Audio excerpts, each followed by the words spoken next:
Regular school board meeting of the Shenandoah County School Board to order at 5 o'clock on February 8th, 2024. And before we do anything else, I'm going to ask the superintendent if she has any recommendations for us. I do, thank you. Yeah. I'm sorry. Before we go any further, I realize that we have to make known that 5 members of the school board are here. One member, Mrs. Brandy Rutz, is not here. She has had an emergency in the family and is tending to her mom tonight in hospice. And our prayers and thoughts go with her tonight. But so the school board meeting will continue with the 5 other members present. I'm sorry, go ahead. Thank you.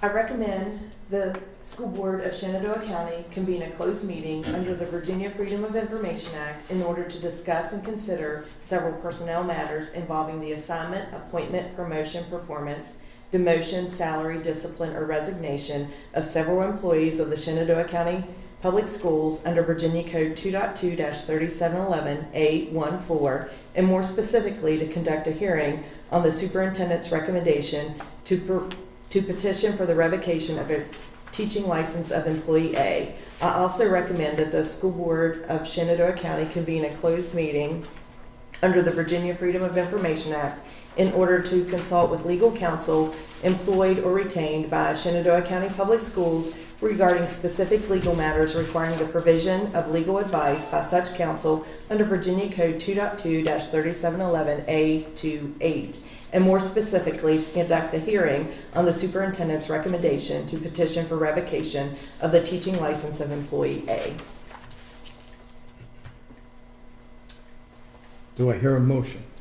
Yes, Mr. Chair, I move that the School Board of Shenandoah County desires to convene a closed meeting under the Virginia Freedom of Information Act in order to discuss and consider several personnel matters, including the assignment, appointment, promotion, performance, demotion, salary, discipline, or resignation of several employees of the Shenandoah County Public Schools under Virginia Code 2.2-3711-814, and more specifically to conduct a hearing on the superintendent's recommendation to petition for revocation of the teaching license of employee A.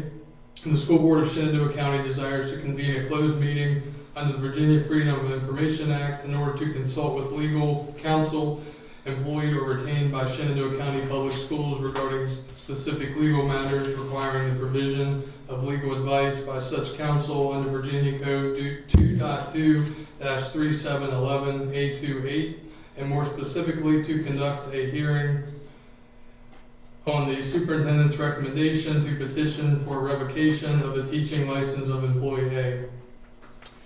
Thank you for that motion, Mr. Gutschall. Is there a second to that motion? I'll second the motion. The motion has been seconded by Mr. Rickard. All those in favor signify by saying aye. Aye. Opposed? The ayes have it. We will reconvene in closed session on the second floor.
Well, good evening. I would like to reconvene an open session. We have just had a long session and closed session, and now we're ready to begin. So I wonder if I could have a motion to reconvene an open session. Mr. Chair, I move to reconvene in open session. So Mr. Gutschall has so moved. Is there a second? Second. Ms. Carlindeo has seconded the motion. Any discussion? If so, all in favor say aye. Aye. Opposed? All right.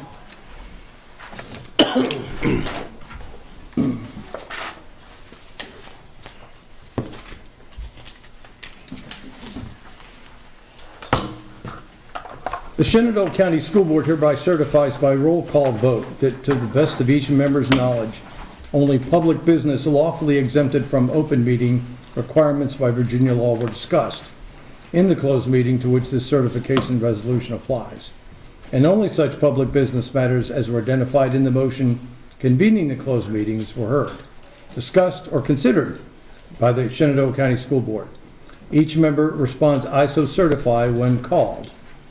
And I now call for the roll call vote. Mr. Street? Yes. What? I so certify. Ms. Carlinio? I so certify. Mr. Gutschall? I so certify. Mr. Rickard? I so certify. And Mr. Barlow? I so certify. At this point, we'll have the invocation and the Pledge of Allegiance led by Mr. Street. Thank you. Heavenly Father, we thank you for the opportunity for us to gather here this evening. Lord, we thank you for the many things that we've been blessed with. And remember the things that we've been blessed with that many don't have. Lord, we thank you for the country that we live in, that we don't have to worry about the sounds of war taking place. Lord, we ask that you guide us, to take your lending hand to guide us, to be able to walk through your will and your way. Lord, we acknowledge that through the Bible, that this is a gift to the positions that we serve, and that we do our best judgment in a Christian manner, because we know that one day we will be accountable for our decisions.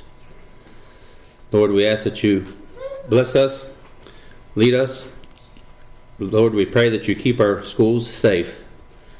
And Lord, we bless that and take the opportunity for us to work together to be able to make this school system the best that it can be. In the Lord's name we pray. Amen. Amen.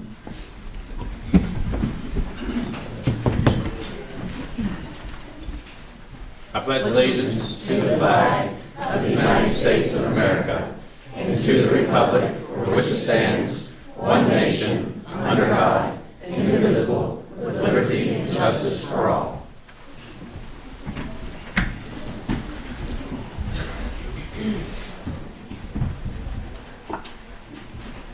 Before we go any further, I would like to make an administrative announcement that you noticed that one of our seats is empty tonight. Mrs. Rutt's mom is in a very, she's in hospice. She was sent down to Augusta today, and so Brandy's where she belongs tonight, at the side of her mom, and our prayers go with her. I just want everybody to know that she dearly wanted to be here tonight, but as I said, she's where she belongs tonight, and I think we all understand that. So we will continue on. And I will ask now if there's a motion to approve the agenda as it has been presented. I move to approve the agenda as presented. Second. The motion was made by Mr. Gutschall and seconded by Mr. Rickard that we approve the agenda as presented. Dr. Shepard, do you have any recognitions for us? I do, thank you. Vote on the agenda. Yeah, we did. Moving right along, we better move behind. Okay, so so it has been moved and seconded that we approve the agenda as presented. And those in favor, please signify by saying aye. Aye. Opposed? The motion carries 5-0. And now we can do those recognitions. Thank you. February is School Board Appreciation Month. School board members are elected to represent the interests of students, parents, and other stakeholders. The school board plays a vital role in ensuring that students have access to a high-quality education, and members are responsible for the oversight, success, and effectiveness of school systems. February is School Board Appreciation Month, and we would like to acknowledge and celebrate our school board members. And attached to this agenda item is Governor Youngkin's proclamation on School Board Appreciation Month, February 2024. So thank you very much, school board members. The second item, the second group that we would like to recognize is our School Board Clerk Appreciation. The third week of February has been designated as School Board Clerk Appreciation Week. In honor of School Board Clerk Appreciation Week, let's take a moment to recognize and express our appreciation for the outstanding contributions of School Board Clerk Cheryl Jett and Deputy Clerk Crystal Stickley. As we celebrate School Board Clerk Appreciation Week, let's acknowledge the role the School Board Clerk and Deputy Clerk play in the smooth operation of the school board meetings. The clerk attends meetings, maintains accurate records, and address the needs of our school division. Ms. Jett and Ms. Stickley's attention to detail and organizational skill positively impacts the lives of our students, teachers, administrators, and school board members. We are fortunate to have them as part of our team. Indeed we are. The next recognition is Honey Run Elementary School wins first place in fall 2023 stock market game. Ms. Berner?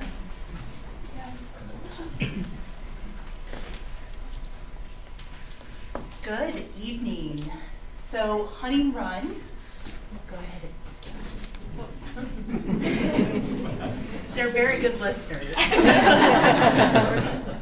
They placed first in the state of Virginia at the elementary level in the fall 2023 stock market game.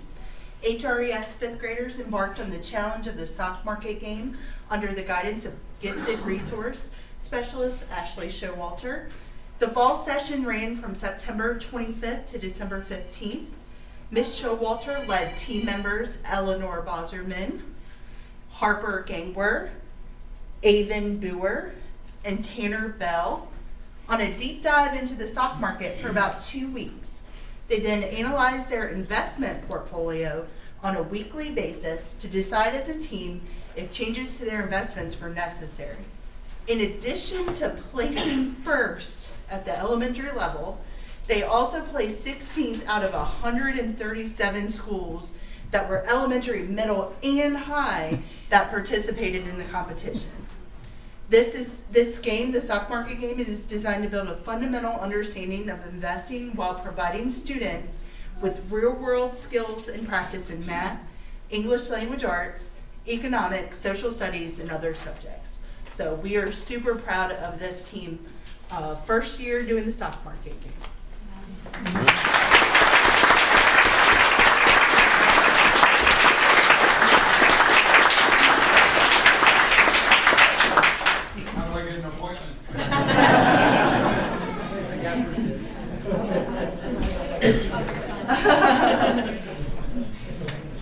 All right, guys, are you ready?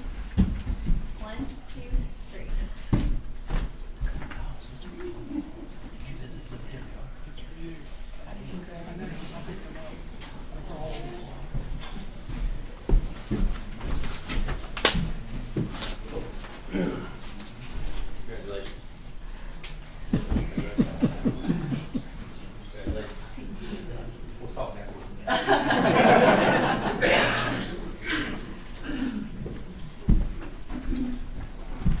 Our next recognition is the Virginia ACTE New Career and Technical Education Teacher of the Year, Mr. Slintner.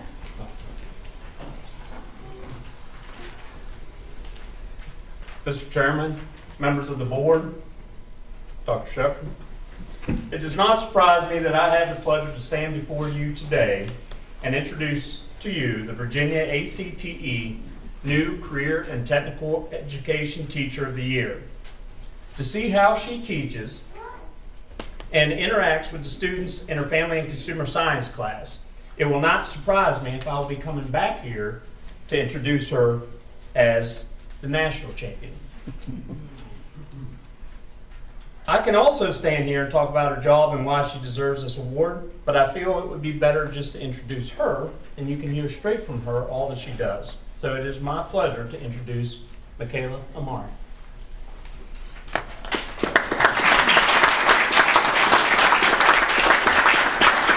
Thank you, Mr. Schlettner. Good evening to everyone who is here with us tonight. As I stand here today, not just as a teacher, but as a lifelong learner who has been given the extraordinary chance to follow my passion for teaching CTE, I am overwhelmed with gratitude and appreciation for the support I have received here at SCPS. Winning the Virginia ACTE New Outstanding Teacher of the Year Award is not just a personal milestone, it's a shared achievement with every student, mentor, and peer who's been part of my journey. From the moment I returned to the school where I was once a student, I aim to make a difference. When I reflect on my last 3 years at Signal Knob Middle School, I am filled with gratitude for the support and encouragement I received from my colleagues, students, and mentors. It is their belief in me and their unwavering dedication to our students that has brought me to this stage. I am eternally grateful for their guidance and inspiration. Receiving this award is a testament not only to my efforts, but to the support and inspiration I have found in this community. Reflecting on the nomination process, it's clear that it's about more than just one person's accomplishments. It's about recognizing the collective effort to elevate CTE and prepare our students for meaningful careers. As I move forward in the nomination process for the national level, I carry with me the pride and motivation from this award and the stories of success from our classrooms. And of course, I would be remiss if I didn't take a moment to express my heartfelt gratitude to my family. My mom's here today. Their unwavering support and understanding have been the foundation of my journey as an educator. Their love and encouragement have given me the strength to overcome challenges and pursue my passion for teaching. Looking ahead, the nomination process for the Region 2 and national level is an exciting opportunity to share our successes and the innovative strategies we've developed here in Virginia. It's a chance to shine a light on the importance of career and technical education and its impact on our students' futures. This is an opportunity to advocate for CTE on a larger scale, to contribute to the national conversation, and to highlight the vital role of our programs like ours in shaping the workforce of tomorrow. Thank you to everyone who believed in me and to those who continue to inspire me every day. I hope we can continue to inspire, to challenge, and to lead the way in education. Let's keep pushing the boundaries of education together. Thank you.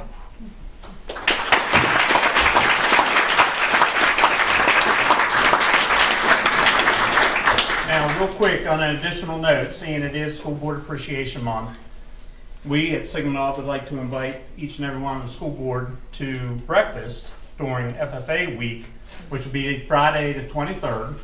We will be making breakfast for you as well as our staff, so it'll give you a chance to interact with our staff up at Signal Knob. You'll be able to come, and then after breakfast, Ms. Amari and her students will actually be doing a presentation to you about the national conference and all that we are accomplishing up there at Signal Knob.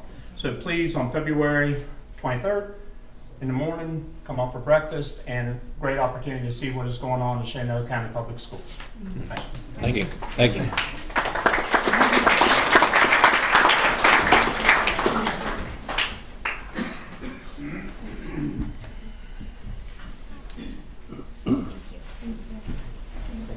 Congratulations.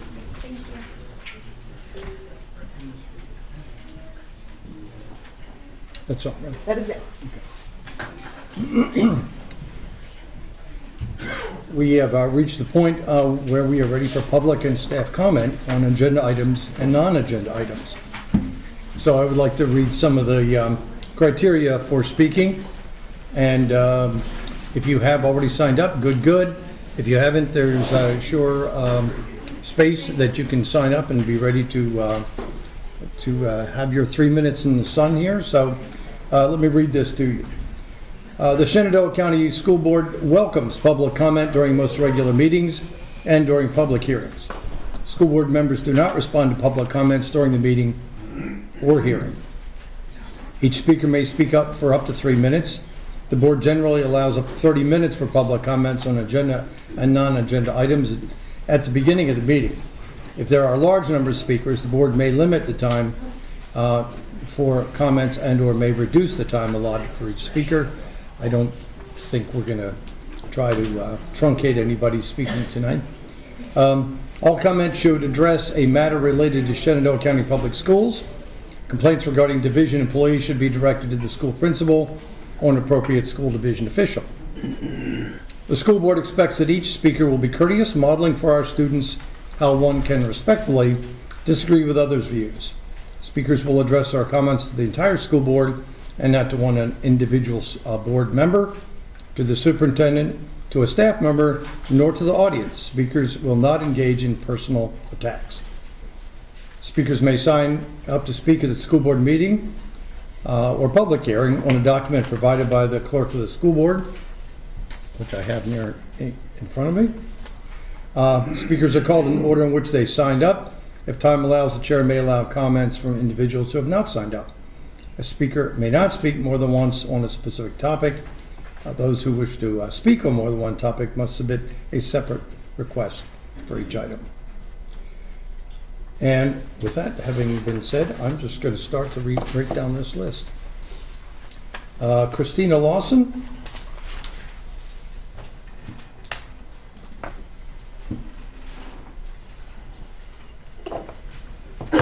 Hello, my name is Christina Lawson and I'm with PFLAG Woodstock. My pronouns are she, her.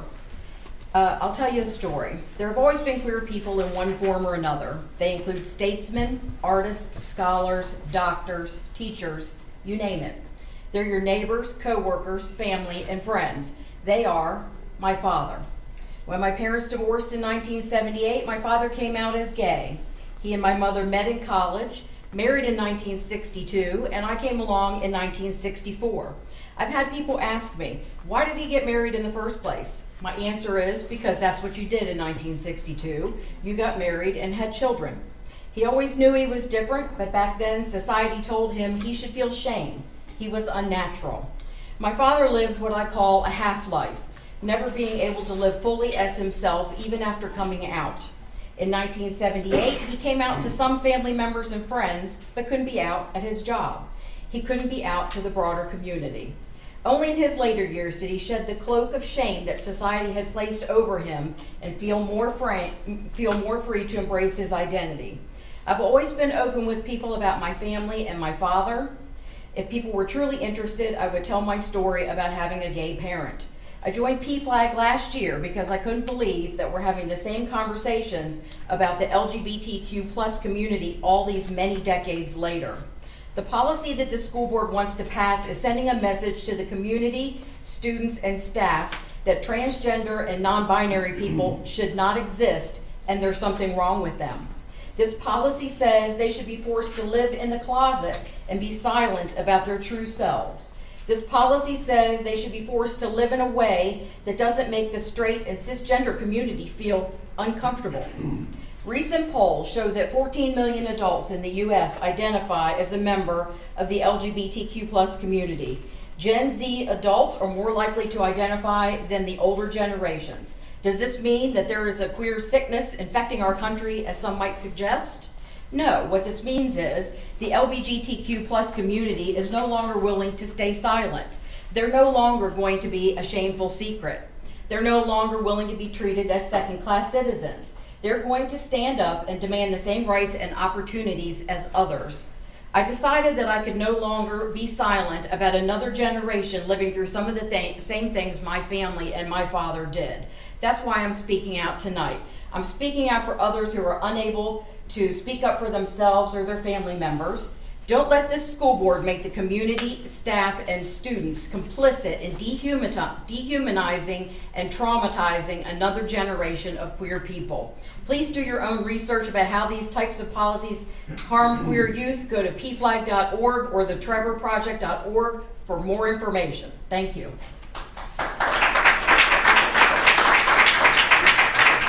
Thank you, Christina. Billy Mullins.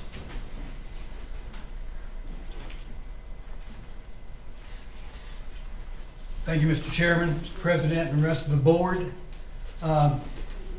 This is really a difficult time that this board is serving on. I I appreciate your being willing to stand up and to make hard choices. When I look at this, it's really troubling what we're hearing. And I think it really goes to an individual's conscience about doing what is right. That is something that we're being asked to push aside. I really have compassion for the people who are caught up in this whole quagmire, because there are people pushing this agenda that really doesn't care about these children, and that's really what they are. The things that we're being asked to do, the schools are being asked to do, I'm sure it probably goes against most of your conscience, and there's a lot of people, good people, I think, that are willing to step up and to help address this issue, but we need to address it in a civil way. We see all the stuff going on around in our country right now, and frankly, I think these people really hate the country that we're living in, and it's the best country in the world. We have the most freedoms, the same freedoms that protect are for everyone. Everyone are created equal, and we need to do our very best that we can to protect everyone's rights. We hear about the bullying going on in school. I guess that would fall back on the principals in the schools and the safety officers that they have to really address this. Probably some of the children that are doing the bullying, well, they were bullied in their past and when they were young. But that's really not an excuse.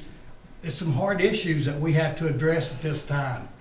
And I just so appreciative of you all, each one of you, to look hard at this issue and to accept the resolutions that have been put forward to addition to what the governor has said is a minimum. And just think long and hard about your choices. I appreciate each and every one of you. Thank you. Thank you, Mr. Mullins. Duke McCaffrey.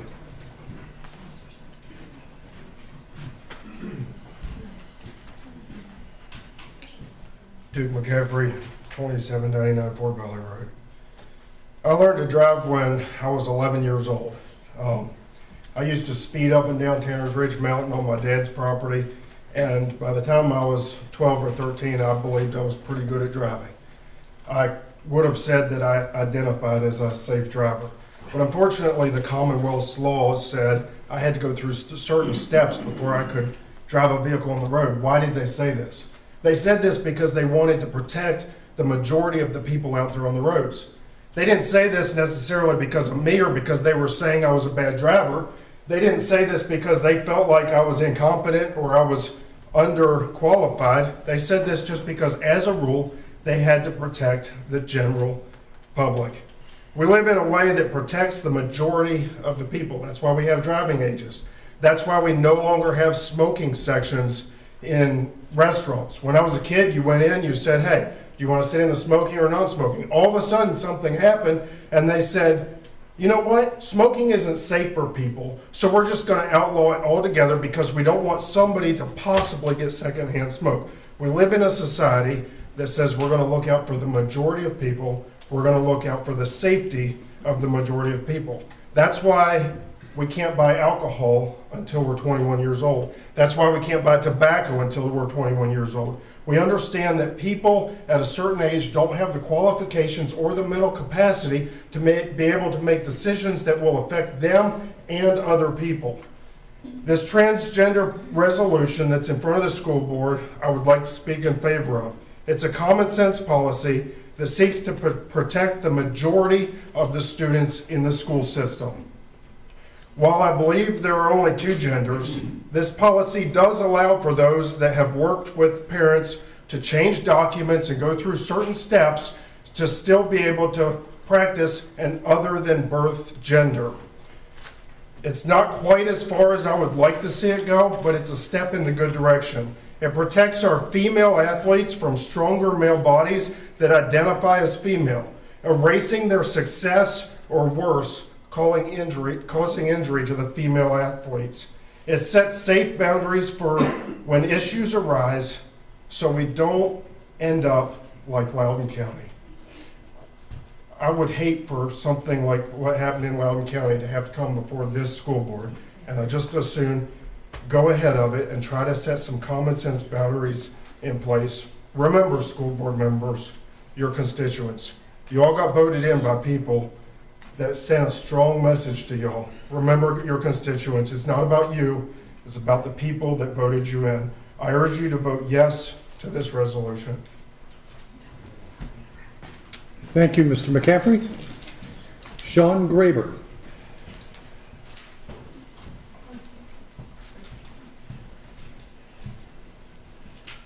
Good evening, ladies and gentlemen of the school board. Thank you for the job that you do. It is often a very thankless job, but I appreciate that you folks are willing to step forward and meet the challenge at hand. I'd like to speak on two items tonight. The first one is the LGBTQ activities that have occurred within the public schools. I have had several folks within the congregation in which I serve that have come to me and said, I no longer feel comfortable being in my band at school because of the LGBT actions that they were required to take as a part of their routine duties. How do you counsel a young person when they are confused on seeing the LGBT activities but not allowed to do the activities that they believe in? It is a challenge. Also, I would like to advocate for the resolution this evening that is before us on the transgender policy, but I think it needs to go one step further. I think it actually needs to be policy so that all of our principals and staff know exactly what they are supposed to be doing. You see, we were all born with either an XX or an XY chromosome, an innie or an outie. It's not that difficult to figure out. If you have trouble, you can go to the doctor and they can help you out. But what you do in your bedroom is your business, and that is strictly your business. But I kindly ask that you do not push that on everyone else that is around you, and let me explain just a little bit. I've had a 14-year-old young lady come to me that attends my congregation and has said, I'm not sure what to do. I know that there are some boys that have said they're going to join the girls' basketball team. I don't want a boy in my locker room. Now, I don't know how many folks out here would like to have a boy in their locker room with their 14-year-old daughter. I doubt that there's very many. You know, we work so hard for women's rights in this country, for the opportunity for women to have the same opportunity as men. Are we going to take that away with one swipe? We've worked so diligently to allow women to excel in their sports, in their careers, in employment. Let us honor our ladies, our young ladies, who want to play sports, who want to be protected.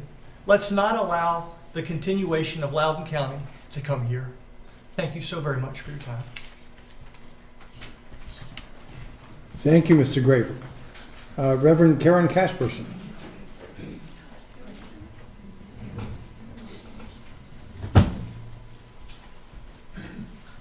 Good evening. I'm the Reverend Karen Casperson of Woodstock, and I've been an ordained Lutheran pastor for nearly 30 years. I believe strongly in the values of compassion, dignity, respect, and kindness. What a shame that I don't see any of these qualities in the draft on policy on gender identity. It's the underlying premise that those who identify as transgender are somehow a menace to the general school population. It promotes the idea that these individuals are somehow dangerous in some fashion, that they might enter a girl's bathroom or locker room with the intent to molest the girls that happen to be there. It's the underlying premise that these individuals are inherently a threat, so it is mandatory to draft a policy to keep them in their place as a way to protect everybody else. I suggest that the opposite is true. Those who identify as transgender, or LGBTQ for that matter, are the ones who are in peril from other students. They are the ones being bullied and subject to physical abuse. They are tormented on a daily basis. They are the ones who need a policy for their protection, not the reverse. I hear so many concerns about bullying in the schools, that it's no longer a fully safe place to be. We wring our hands wondering what on earth we can do to diminish this behavior. What I see in this proposed policy is promoting the problem. It has adults modeling the very same bullying behavior that we are trying to eliminate from our students. The draft targets students who are already receiving abuse, verbal and physical, and exposes them to additional ridicule by suggesting that they are the ones who are the monsters. Compassion, dignity, respect, and kindness. Too bad none of them exist in the draft policy on gender identity. Thank you. Thank you, Reverend Casperson. Mark Pierce.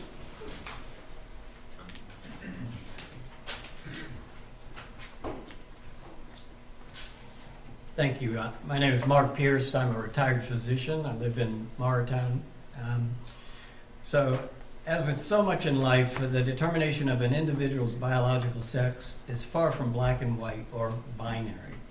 In the most simplistic view, someone with XY chromosomes is male, while those with XX chromosomes are female. Except in the case of ambiguous genitalia at birth, that is genitalia with both male and female characteristics, the vast majority of us are assigned a biological sex at birth. It's duly noted on your birth certificate, and that's that. You are either male or female. Were that it was so simple. In very basic terms, there is a gene on the Y chromosome called SRY, which turns on other male-associated genes and hormones, thus producing a male. Without the SRY gene of the Y chromosome, the embryo with only its two X chromosomes develops into a female. Still pretty straightforward, right? But what happens when the SRY gene is transferred onto an X chromosome instead of remaining on the Y chromosome? These individuals will have XY chromosomes, but not testes development. They will develop uteri and fallopian tubes, but non-functioning gonads. They usually have a female gender identity. The XX syndrome occurs when the SRY gene attaches to one of the X chromosomes through a process called translocation. These individuals have male physical features, but no Y chromosomes. Even if the SRY gene is present on the Y chromosome of an XY individual, if it is mutated or defective, these individuals will develop as females. And then there is the production of numerous sex-related hormones during embryonic and fetal development, the most well-known being testosterone. If these hormones are not produced in the appropriate levels or sequences, it can lead to an individual being hormonally and/or physically non-binary. As you can see, even from this very basic discussion, this is an incredibly complex process. And the more you study it, the more complex it becomes. Add to this the equally important and equally complex psychosocial development of individuals, and you see the problem of one size fits all, both as regards to an individual's biological sex and their gender identity. My purpose here is simply to highlight what an enormously complex issue this is and why. An individual's gender identification is based on a myriad of factors, be they genetic, hormonal, psychological, or some combination. Before you discriminate against someone on the basis of biological sex and identity, ask yourself, have you seen your chromosomes? Do you know the genes of the people you love? The hormones of the people you work with? Of course not. With that in mind, please be kind. Respect people's right to tell you who they are, and remember that you don't have all the answers. Biology is complicated. Kindness and respect don't have to be. Thank you, Dr. Pierce. John Croniger.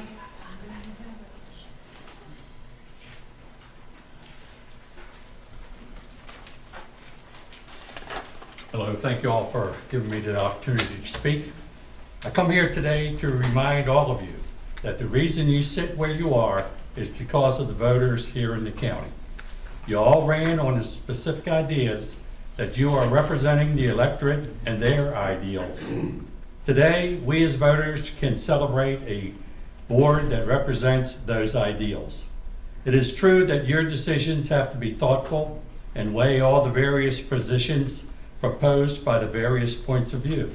However, several issues are in the forefront of the agendas that got you elected. One is returning the name of Stonewall Jackson to our Southern Area High School. Another is the issue of gender and how the schools deal with the implications it has on sports, bathroom usage, and name identification. There are more issues to consider, such as books, curriculums that bring a liberal or progressive ideology without a balanced point of view, and more. To those opponents of these conservative positions, I only offer the point of view that former President Obama stated to Republicans after his inauguration, that elections have consequences. And today we have won each of the 6 races involved here, and hopefully you will remember the percentage of your vote to get elected and vote the way your constituents wanted you to. Thank you. Thank you, Mr. Carniger. Aaron Walker. Thank you, Mr. Chairman, Dr. Shepard, and the board.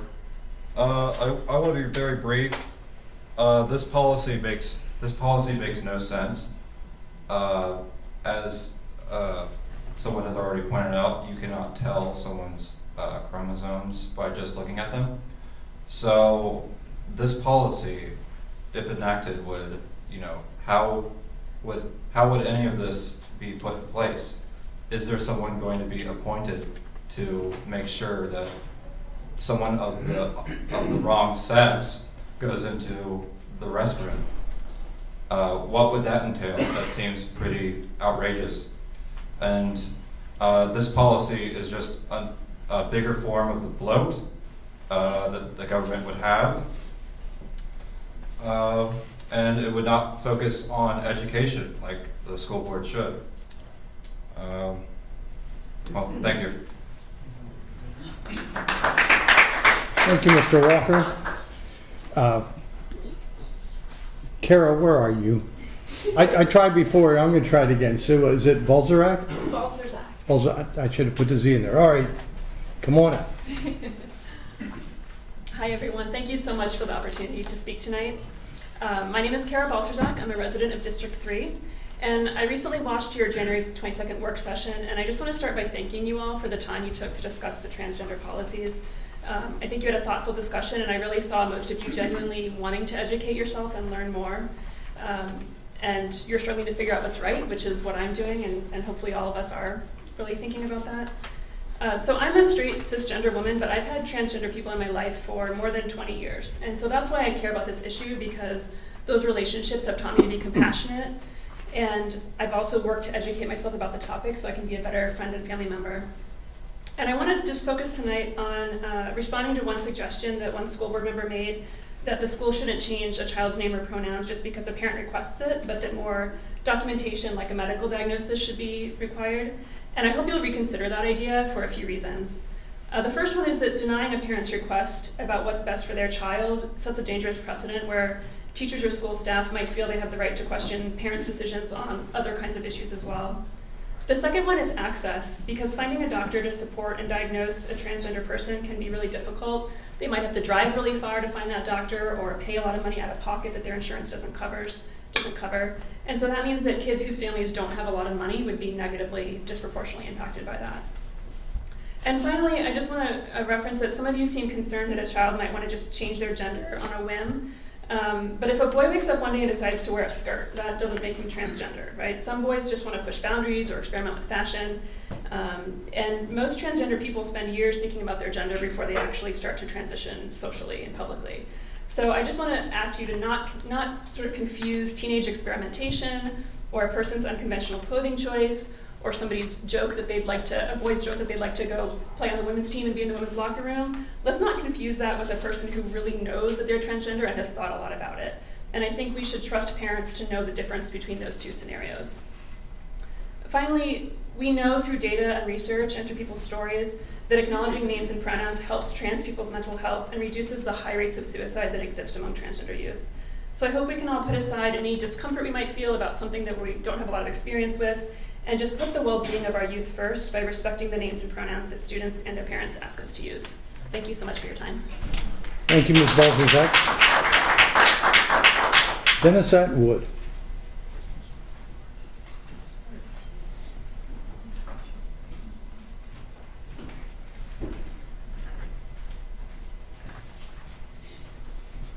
Good evening, Chairman Barlow and board members, Superintendent Shepherd. I pause to note the absence of Ms. Rutz this evening and wish the best to her family on that occasion.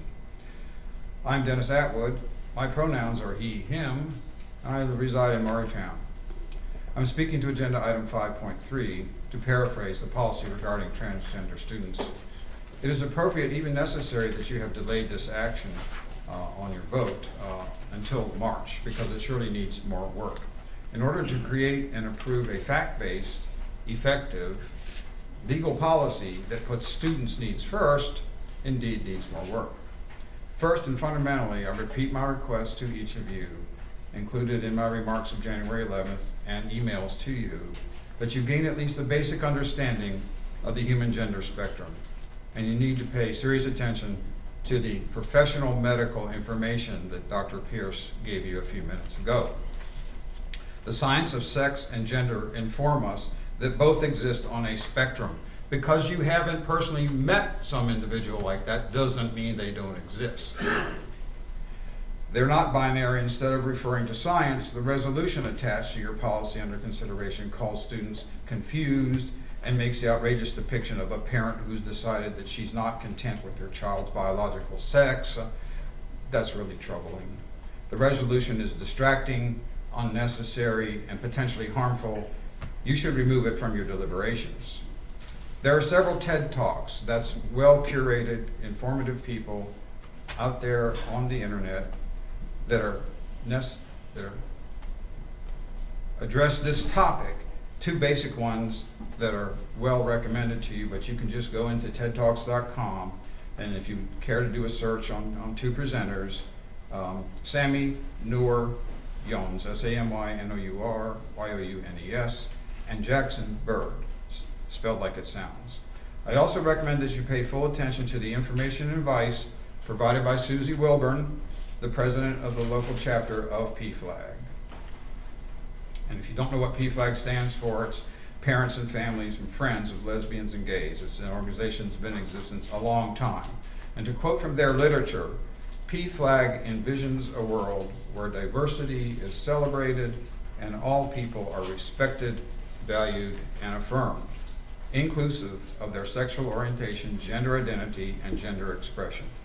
Secondly, Chairman Barlow has often expressed the need, and a proper need, for a thorough legal review of whatever policy you agree upon, and before implementing it.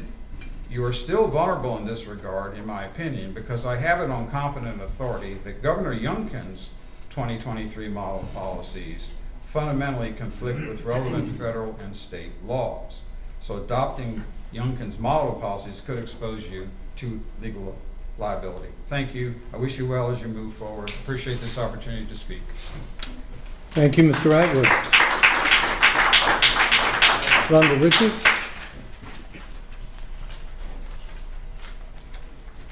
Good evening, Dr. Shepherd, Chairman Barlow, school board members. My name is Rhonda Richard, and I live in Pittsburgh. Thank you for allowing me to speak. I want to take a moment to applaud everyone involved in the planning and success of Out of the Dark basketball game held at Stonewall Mountain View High School. Old habit. This event was held to bring awareness to suicide prevention, raising over $3,000 for the American Foundation for Suicide Prevention, Stevens City's office. As I mentioned last month, mental health needs to be addressed more within Centre County Public Schools and the community. Thank you for your time. Thank you, Ms. Ritchie. Sean Klebold.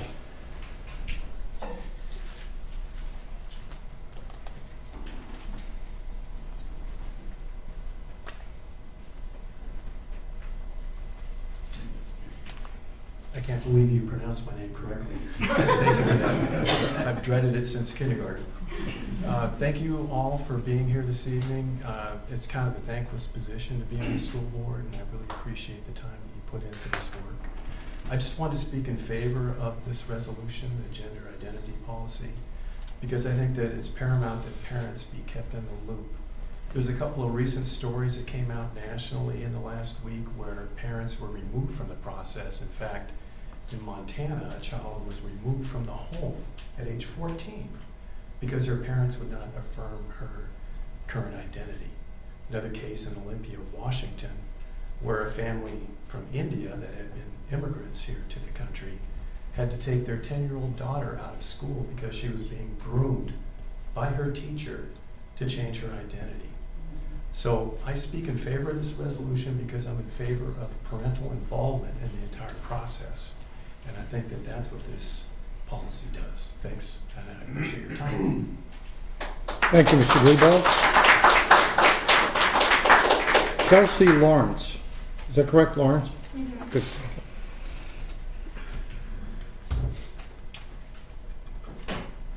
Buckle up, Shenandoah County School Board, because it's time for a reality check. This resolution you're waving around like a flag on 4th of July, it's about as legally sound as a leaky boat.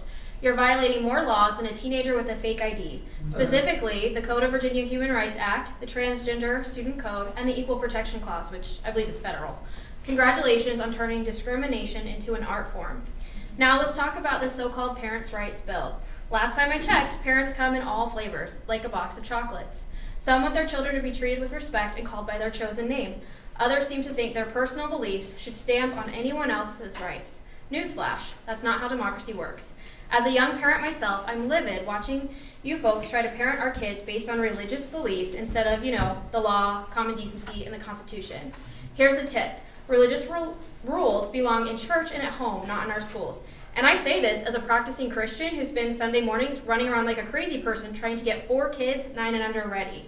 Trust me, Sunday mornings at my house are more akin to wrestling alligators into tights and bows. It's not about my beliefs or yours. It's about the law, and you, my friends, are breaking it. If you're itching for a lawsuit faster than you can save budget cuts, then go right ahead. But don't be surprised when the taxpayers start demanding refunds for this circus act. How much are you willing to pay for your bigotry? Something I found appalling in this resolution is the sex-based dress line. It's like trying to fit a square peg into a round hole, awkward and downright uncomfortable. It may not outline what sex-based clothing is in this resolution, but how this line can be interpreted puts all of our children at risk. It's discrimination and a violation of my right as a parent. I'm the one who buys the clothes my children wear. The clothing line is not an issue of safety or practicality, it's control, plain and simple. You have a duty. Yeah, I said it, a sacred duty, to make things better for our county and our kids. This resolution, it's like trying to put out a fire with gasoline. You're not just harming our students, you're torching our future. So how about we toss this dumpster fire of a resolution and actually focus on what matters, creating a safe, inclusive environment for all of our students, where they can learn and grow. That's the kind of county I want to live in. Thank you, and try not to trip over the law on your way out.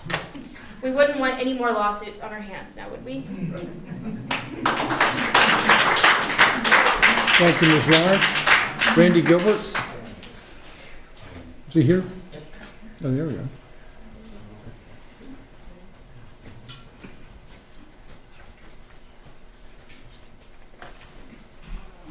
Yeah, Randy Gilbert, 1st District, and I really appreciate being able to have the time to address all you folks.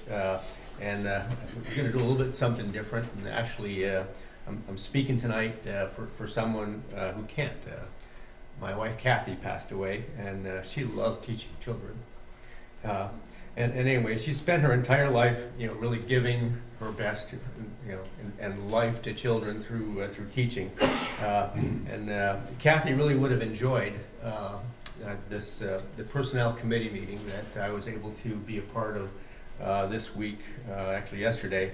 And thank you for inviting me and for giving me a chance to attend and to actually witness, with school board members and staff and admin folks actually solving problems.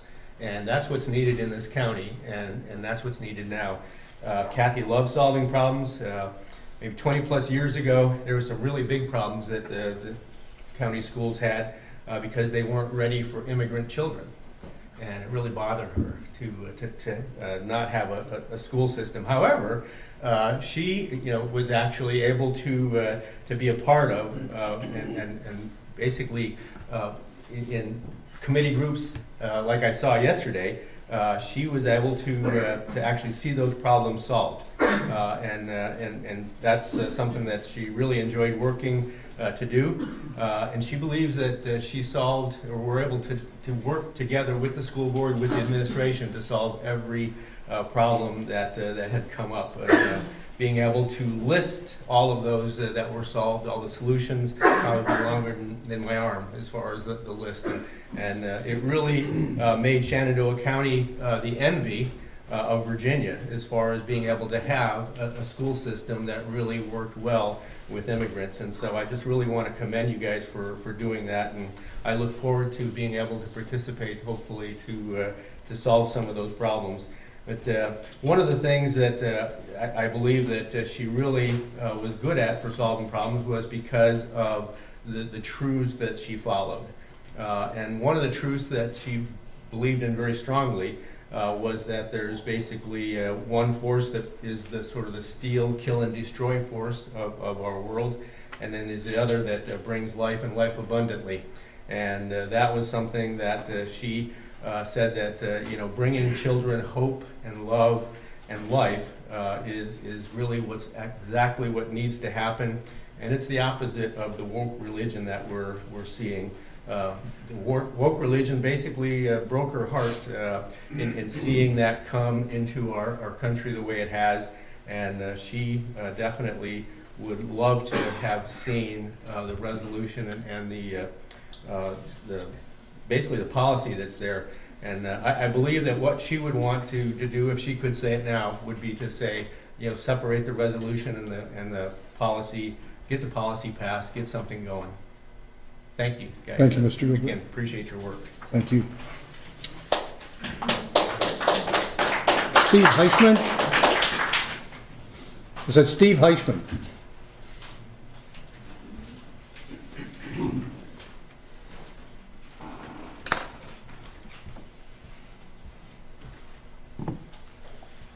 Good evening, school board members and Dr. Shepard. Thank you for allowing my voice to be heard this evening. I'm Steve Heisman. I live in District 2 out in Connickville. So it's always good to hear that the weekly religious education is holding steady and doing very well with 104 students. As we move into the Easter season, the students will be learning the real meaning of Easter and the significance of the empty tomb on that Sunday morning. The 5.2 policy discussion of gender identity and such, there are viewpoints and opinions, of course, from both sides. I know that you, a new and energetic school board, will make the right decisions when it comes time to vote. But the fact of the matter is, our identity is determined at the moment of the miracle of conception. Who are we as a people to determine we have the right to change that? Each of us are miracles of creation. Some of us are made boys, some of us are made girls, and all of us are made and are here for a particular reason. We live in a world here today where there's a major battle going on between good and evil, and let's not let evil win. Thank you very much. Thank you, Mr. Heisman. Katie Goswine.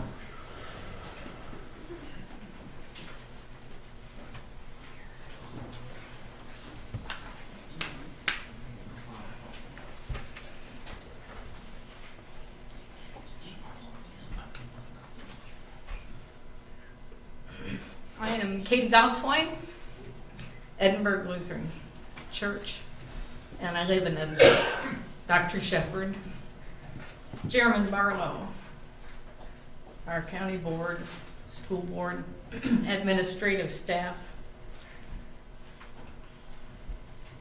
Thank you for the privilege of talking tonight on the proposed transgender policy and asking your support as well for the student support specialists that are in our school. Most of folks know me as Pastor Katie, and I'm a Lutheran pastor, and I am privileged to serve 2 congregations out in the Connickville area.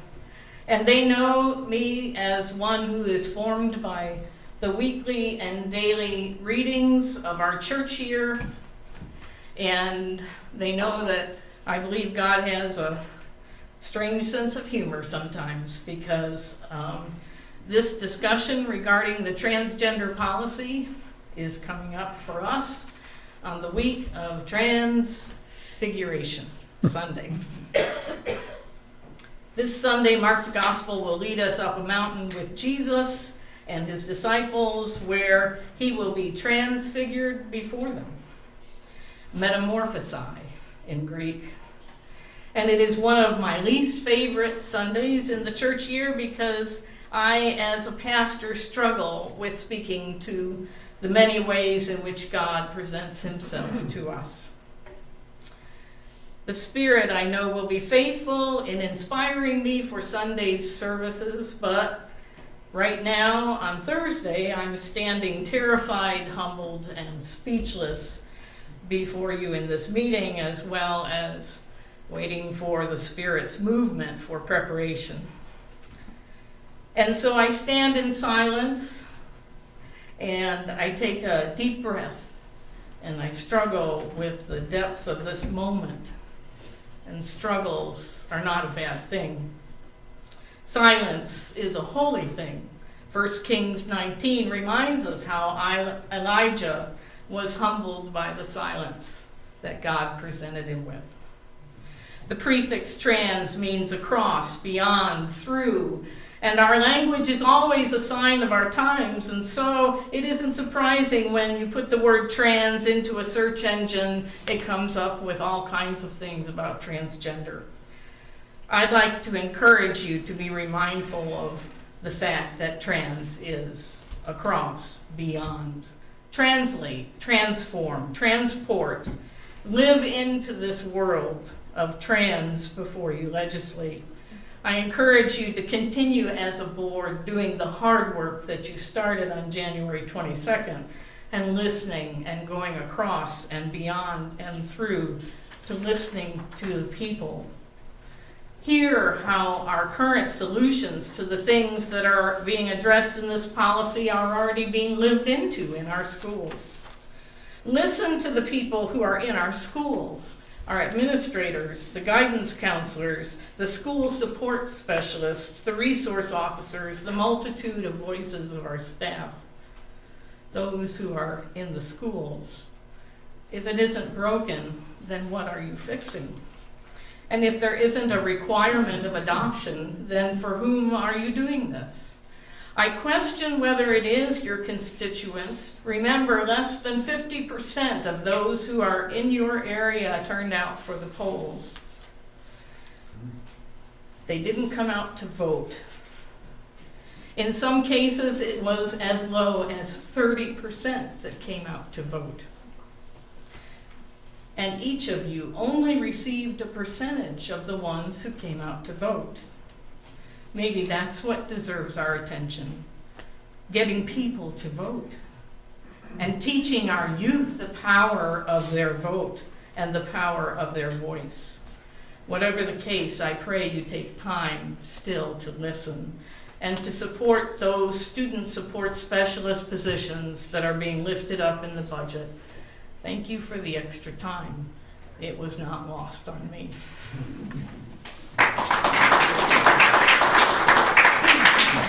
Thank you, Pastor Goswami.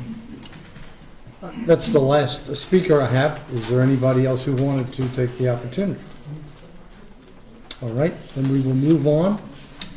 And we will now consider the consent agenda items. And so the various items there, donations, overnight field trips, approval of paid bills, etc. I'm ready to entertain a motion that we approve the following consent agenda items.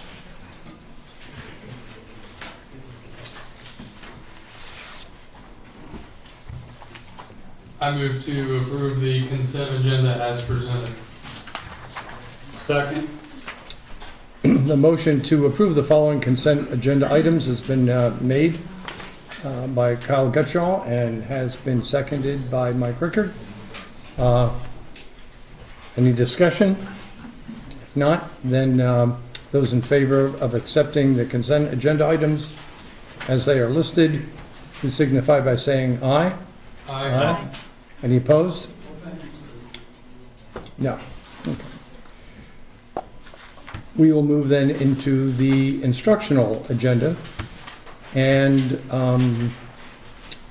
we are going to hear at this point, I guess, about the annual child count for special education services. Is that correct?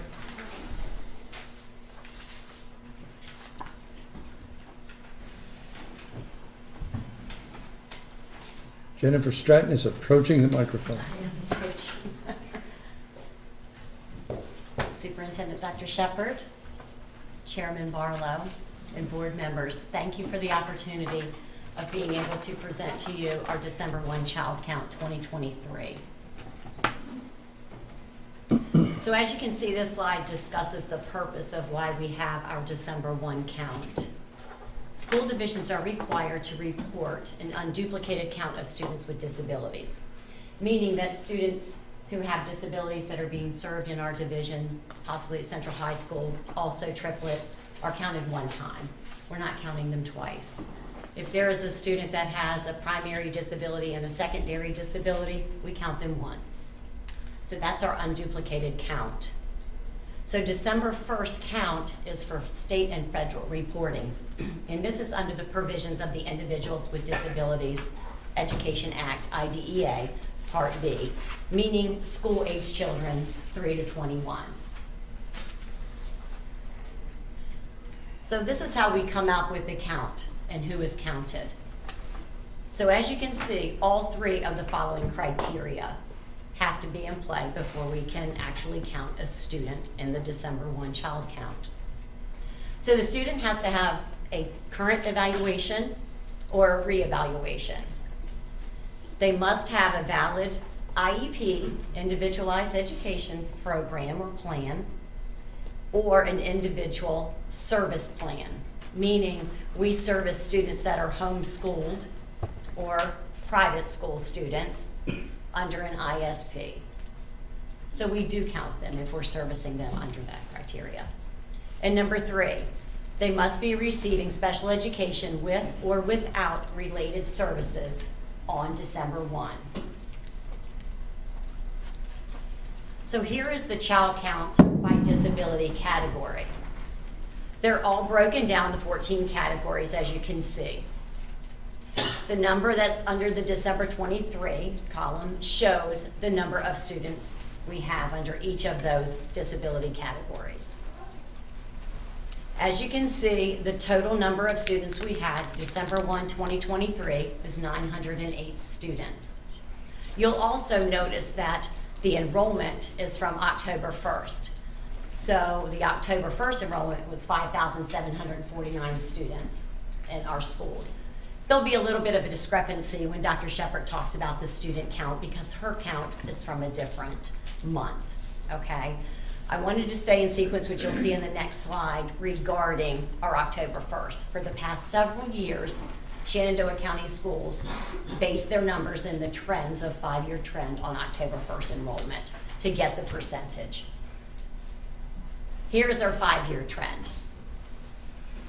So as you can see, again, it's the number of students that qualify under the different disability categories that are tallied under each of those years. So you can see the difference in 2022 and 2023.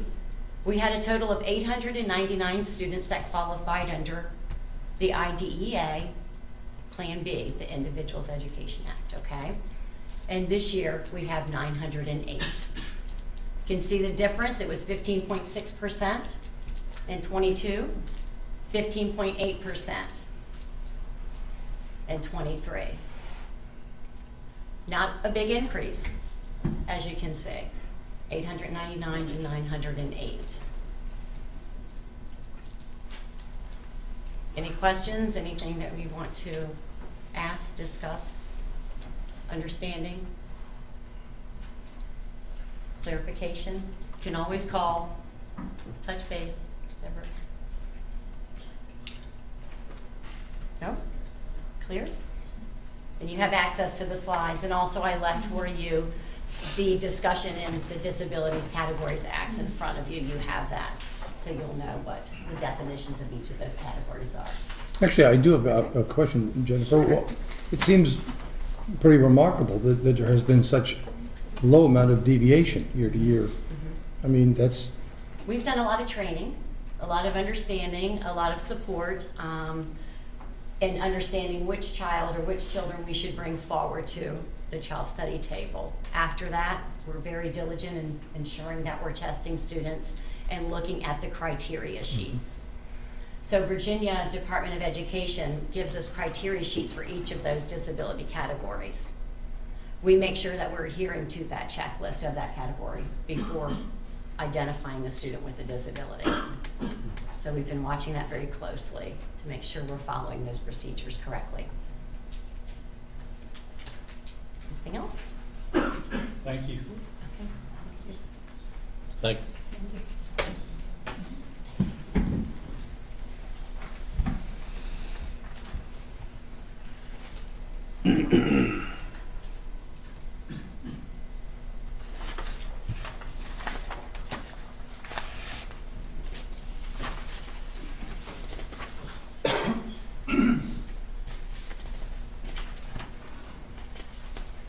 Good evening, Mr. Barlow, Chairman Barlow, board members, and Dr. Shepard.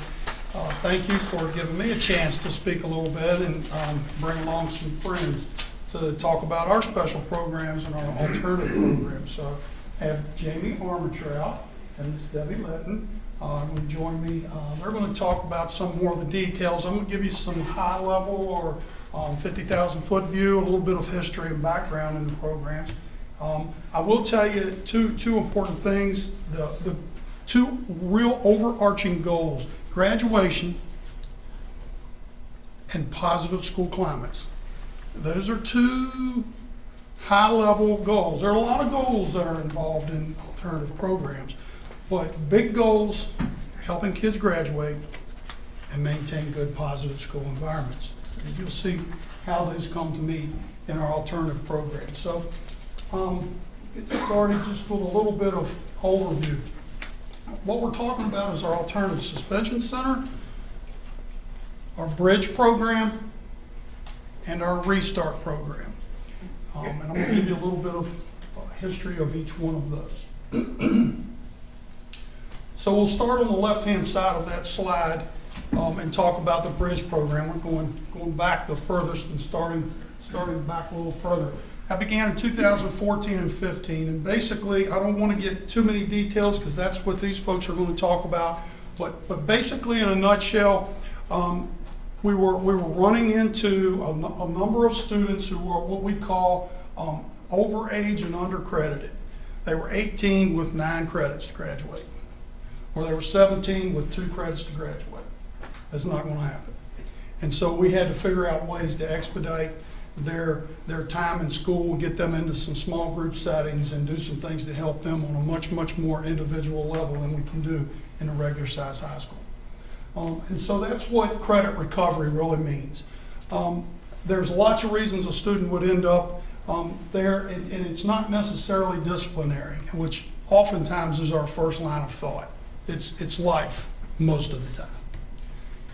The fourth bullet is an important one, and you'll see a through line there. Provide academic support and a chance to return to their home school.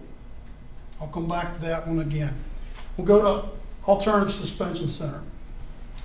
ASC was started in 2018-2019 school, about midway through the school year, and it is used as an alternative to out-of-school suspension. The reality of it is most administrators that have put students out of school understand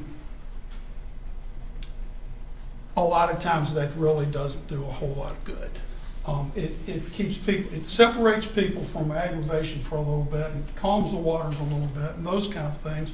But usually if I put a student out for dip and snuff, he was probably going to go home for the 3 days that I put him out and probably use snuff, okay? That's the reality of it. We all know that.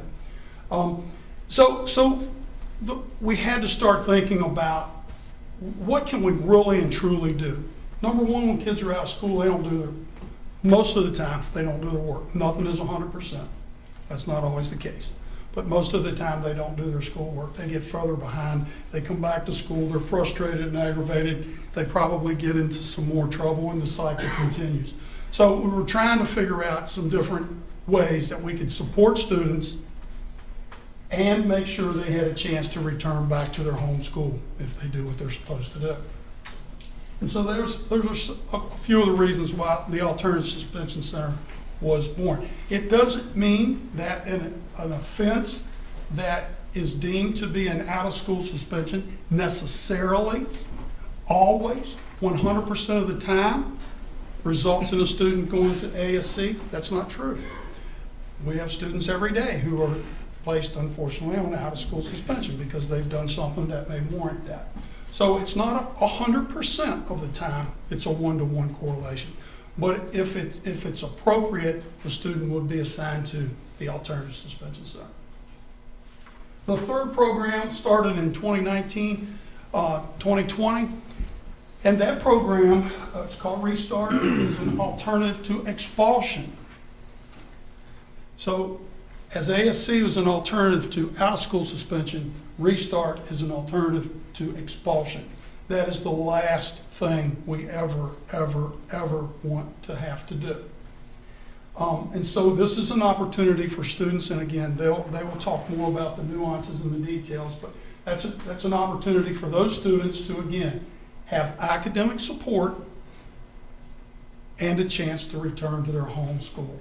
Now, if you look at the bottom box down here, these are some of the high-level, you could call them part of the philosophy of life. Why? These programs assist schools with major discipline problems. Although there's not always discipline problems, or students have caused a problem in terms of discipline, and it's not always the reason why they're there, but sometimes it is. Another thing is helping students with academic support. That's very, very important because of the third bullet. We always want to make sure we're doing everything we can to keep students on the path towards graduation. And you see the common theme. In each one of those, there's support. And one of the things that we know with children, and let's be honest, it's no different for adults.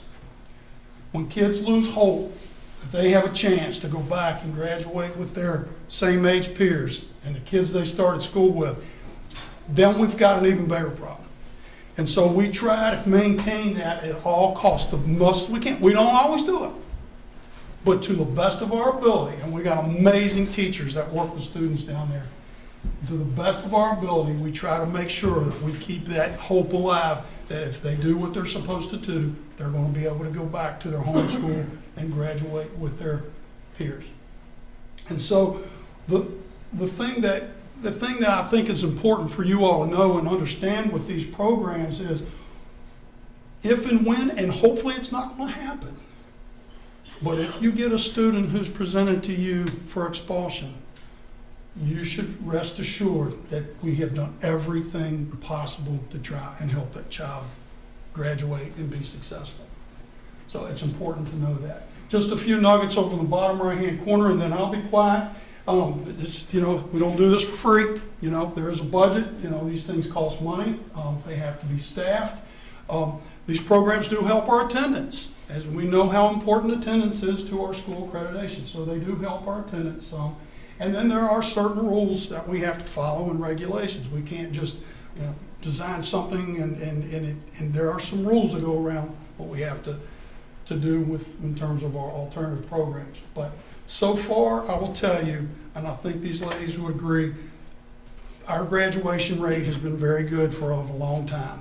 And part of it is because of programs like this that really help us work with individual kids to get them to that point. All right, I think our first, is ASC. So as Dr. Heimgardner said, I'm Jamie Armentrout, and I'm the assistant principal at Triplet Tech. But part of what I do at Triplet is I also oversee the Alternative Suspension Center. So the Alternative Suspension Center actually serves all 3 middle schools and all 3 high schools. So there could be a big variety of kids that we have, but we do have a max of about 13 kids that we can hold at a time. As you can see, and you'll see a little bit later in the data, there are times in alternative suspension that we are full. And you'll see as, you know, the honeymoon period wears off with kids and going back to school and, you know, teachers and kids get a little more comfortable together, some of those behaviors do act up. But with the Alternative Suspension Center, the instructors work directly with the homeschools, they provide the work, and our instructors really just try to help facilitate that communication and that help back and forth so that the student can stay on, you know, progress. We actually have a lot of students who end up in alternative suspension and are actually able to get that one-on-one help to get back on track, to improve their grades when, you know, they've kind of dug themselves a hole. It is located at Triplet, but it's actually in a separate building behind Triplet. If you've ever been back there, you'll see the brick building, and it has a sign on it. And then we do transport students through consolidated stops. So they don't go to their home school as part of the suspension. We do pick them up at the Strasburg Mill. We pick out here in front of the DSS building, in front of the old Chantel building in Edinburgh, and then there is also a stop at the community center in Newmarket as well.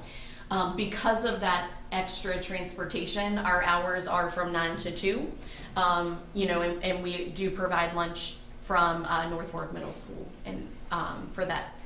I think the biggest thing that you all as school board members often hear is the parents who are complaining about discipline being, you know, through the roof and things like that. But I think that this piece of data is probably the most important. Out of the almost 6,000 students that we have, the ones that are in discipline situations that are rising enough to be an out-of-school suspension is really only about 3% of our students, 6 through 12. So it really is a very small percentage of our student body who really falls into this category.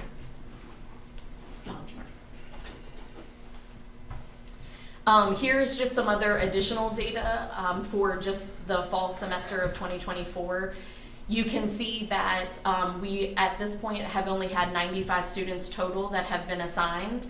And honestly, every school kind of assigns for a variety of things, but most importantly, the Alternative Suspension Center is used as part of a progressive discipline system. So the home schools have tried, you know, some lower levels of discipline options, like maybe lunch detention, maybe ISS, you know, some have after school detention to kind of mediate those situations before actually having to remove them from the actual school building. You can also see that, like many of you probably suspect, 8th, 9th, and 10th grade kids are kind of not human, I like to think. And so there's a little bit of a learning curve with that transition. So, you know, they're testing the waters, they're getting some independence, and because of that, you know, I do think we see a little bit of a spike in discipline in those. You can see the bottom data just kind of shows you on average or how many kids total were assigned during those months. So as you can see, September and October is usually about that when that honeymoon period wears off and, you know, kids have been in school a little bit more consistent and some of those misbehaviors start to arise.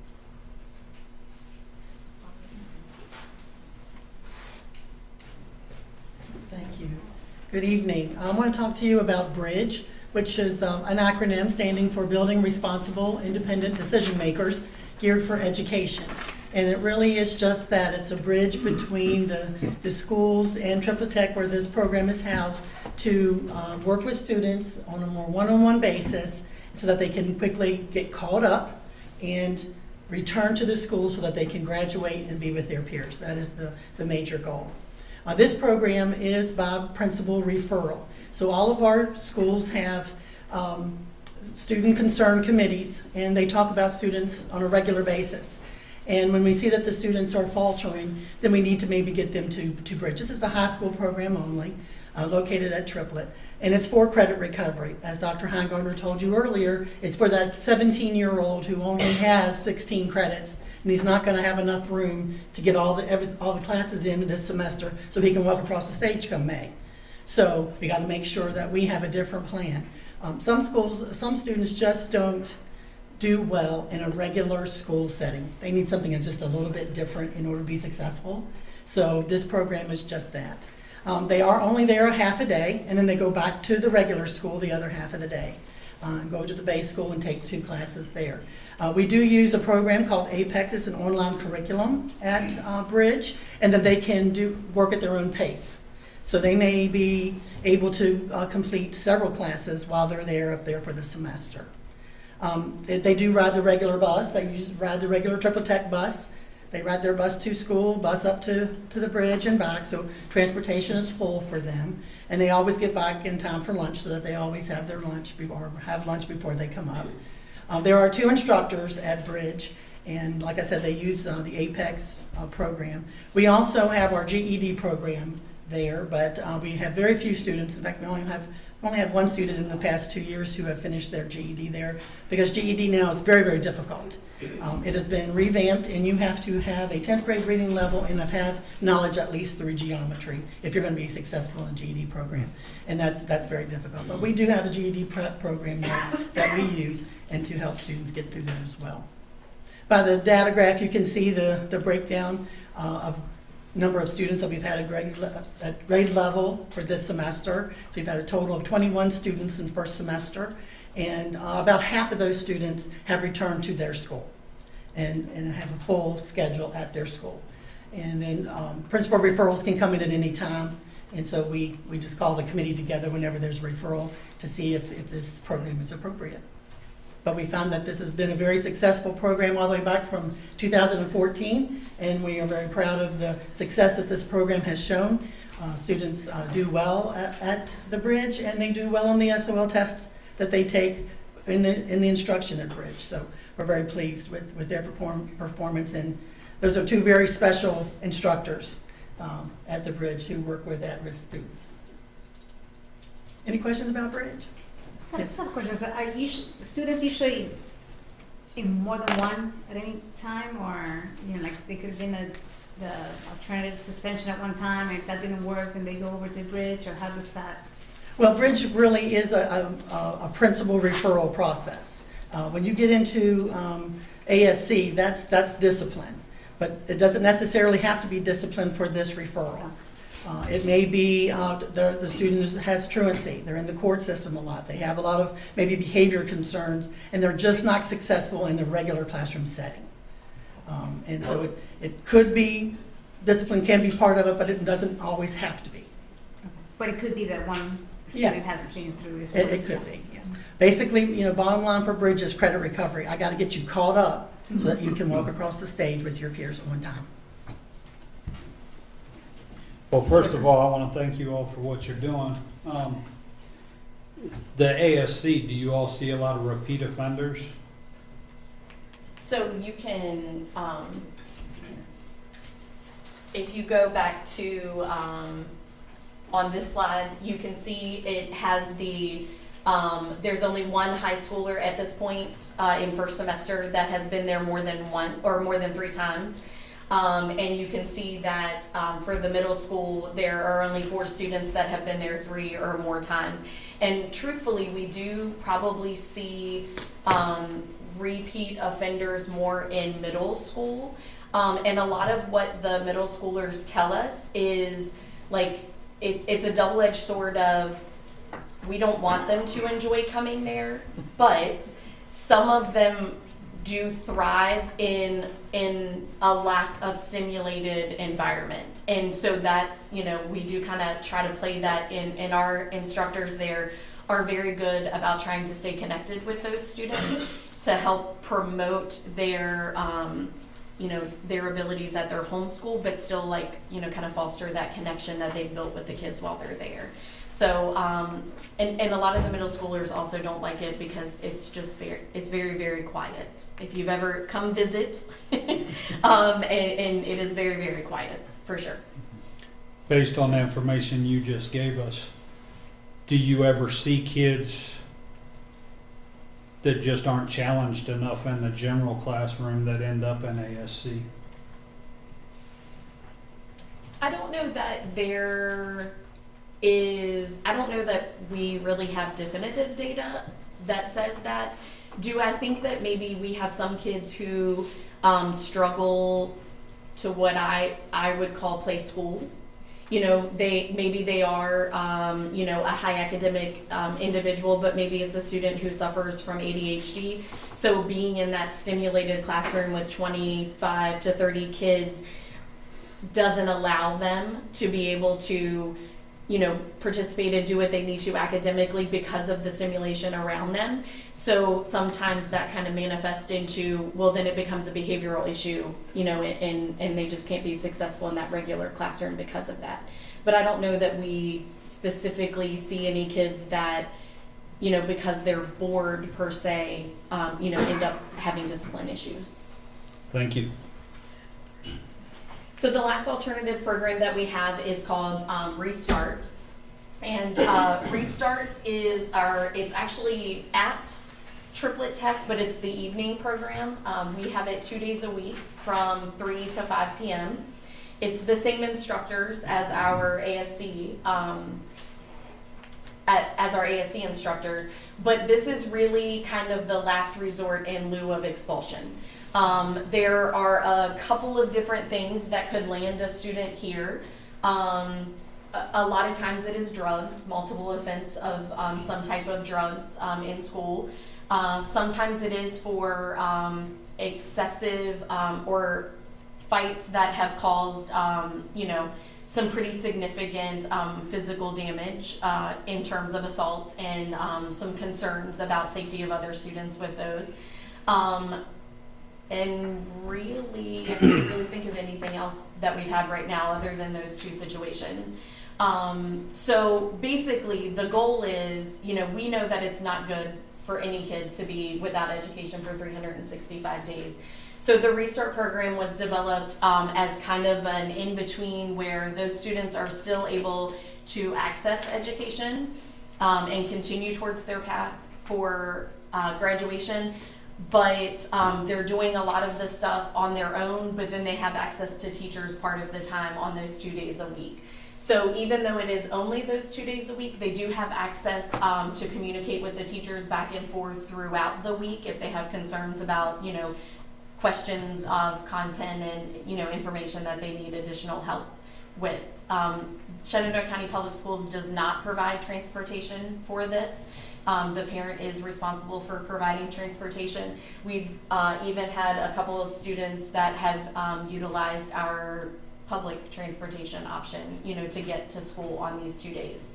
And this is really only an assignment, a placement here is really only an assignment from Dr. Shepard or our discipline committee. So it's not something that a homeschool principal, you know, would send a student to for a temporary time. You know, it's usually, you know, for a longer suspension, greater than we can do for the 10 days.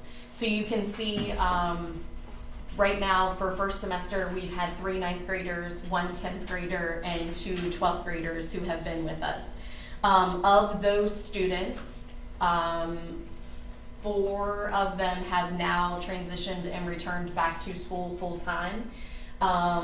We do still have 2 students who are, well, 1 that is still in the Restart program, 1 who actually just recently transitioned back into the Bridge program as a transition back to going back into regular school.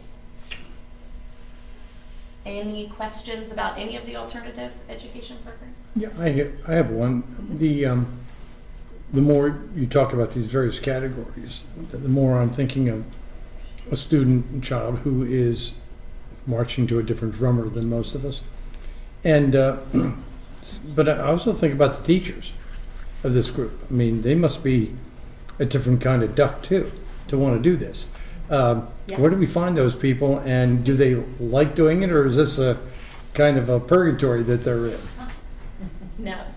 So again, I invite you to come spend some time with our individuals for alternative suspension and you know, with our Bridge program, because I do think that one of the common factors that you'll see is they are able to really kind of approach students in the aspect of what is in the best interest for the student at that time, and how they can help the student find strengths, you know, kind of that hope that Dr. Heingardner was talking about.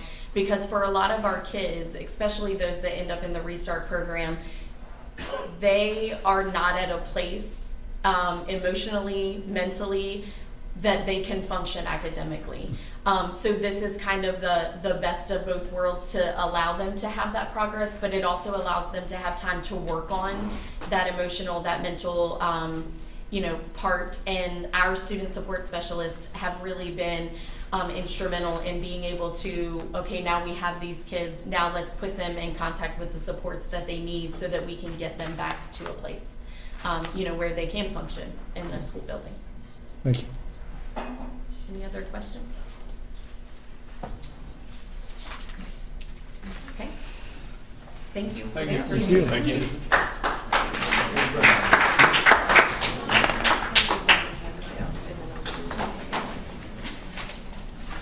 Dr. Shepard, are we ready for the wonderful world of budget? I am. I mean,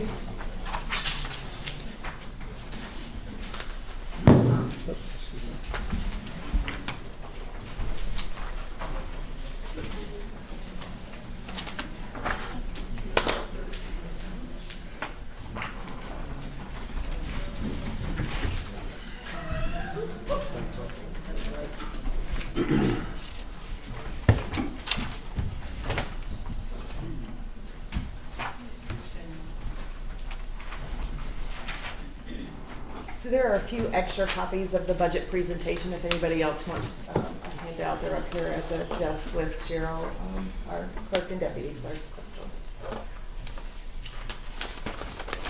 Several of these slides I'm going to breeze right through because you've seen them before. I may add a little bit of text to it, but it'll be very quick. So these are the things that we're going to talk about tonight. As we get towards the end of the presentation, the fiscal year 2025 budget priorities, that's where you'll see some numbers attached. Always want to start our budget presentation with our goals, mission, vision, and belief statement. And as I said at our last school board meeting, our goal is for our students to graduate ready for whatever it is they want to do next. So if we keep that in mind, student academic achievement, whether they want to go to the workforce, go to the military, enter a 2 or a 4-year college, we want to make sure that they're prepared for that.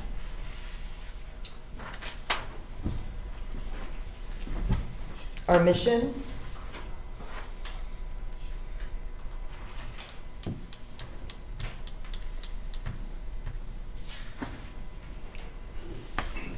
Our vision, we aim to be the top school division in the state by fostering success in individuals, maintaining high standards for personnel, promoting goals and values, recognizing superior performance, and aligning with the Virginia standards. We are making gains. We still have a ways to go.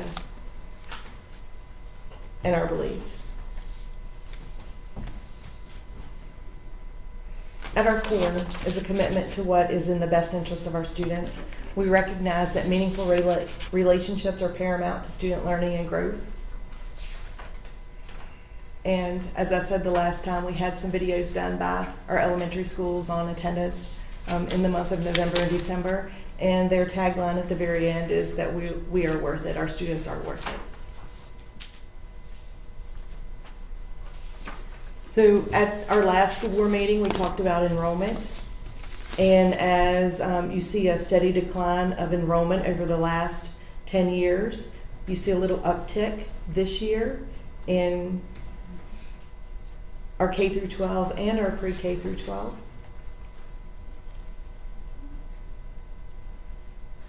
Birth rate, again, this is a slide that was presented at the last school board meeting.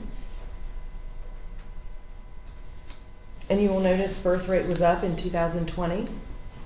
It is down slightly or significantly in 2000 by 111 students in 2022.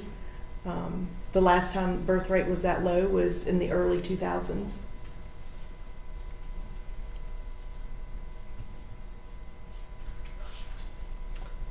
So who are our students?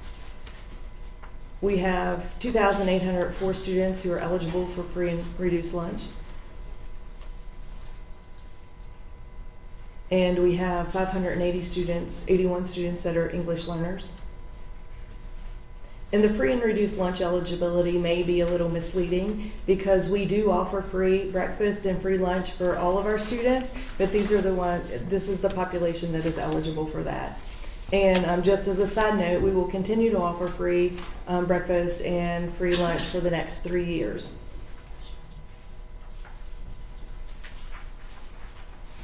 Our student population, for students with disability, you heard just a minute ago Ms. Stratton talk about the students. You'll notice that there's a slightly different number. My number is taken from the fall and hers is a December 1 count. So there were 8 more students in December 1 than in September 30th. So just wanted to point that out, that we know our numbers are different, but they were taken from 2 different times. And then our students with 504 plans, 330 students.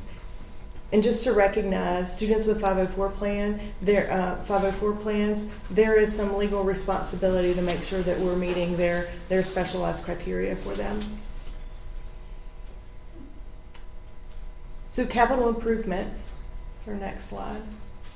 This has been modified slightly from the last meeting, and it will be modified again before the next school board meeting. You will notice I handed out a long sheet, 11 by 17, that has all of our capital projects on it. I've highlighted in the amount in an orange that point out the urgent projects, and then in yellow there's those are the necessary projects. So feel free to. There are a few of those on the desk there. So you will notice under safety and security, we added an item.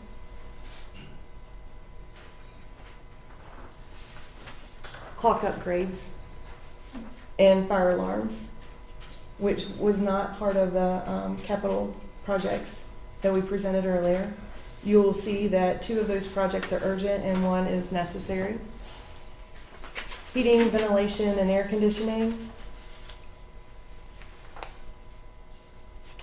We have 2 projects on this at the bottom of this page and more on the following.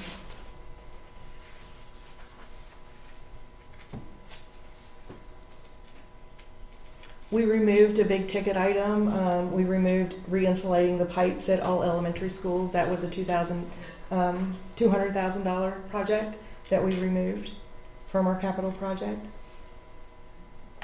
Roofing, replacing the 90s wing, rooftop units, or HVAC, sorry, I'm one behind. Roofing, replacing original roofs at Sandy Hook Elementary School. $325,000, and then replace some roofs. This is the second one is new.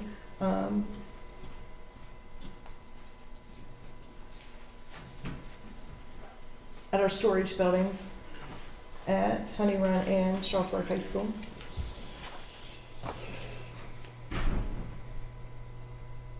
We reduced the amount of rekeying the doors at our middle schools. We have completed 2 of those, and we only have 1 remaining. Under other projects, repair foundation at Peter Muhlenberg Middle School. This is urgent. This is a project that has to happen this summer. We started the project last summer once we found a Carson anomaly at Peter Muhlenberg Middle School, and this needs to be completed this summer to shore up the floor, the foundation. Repaving the student parking lot at Central High School, constructing a handicap ramp at W.W. Robinson Elementary School, which will also help improve our access to our playground. Replacing stage curtains at Central High School, stage lighting at Central High School. Replace stage lighting at Mountain View High School. upgrade playgrounds at all of our elementary schools. And this is an item that was added, and there are emerging safety concerns. The playgrounds have not been renovated for quite a few years, if at all. And then repair sidewalk on our central campus. Mr. Ricker, did I see a question? Okay. I think I'm good. Thank you. Transportation.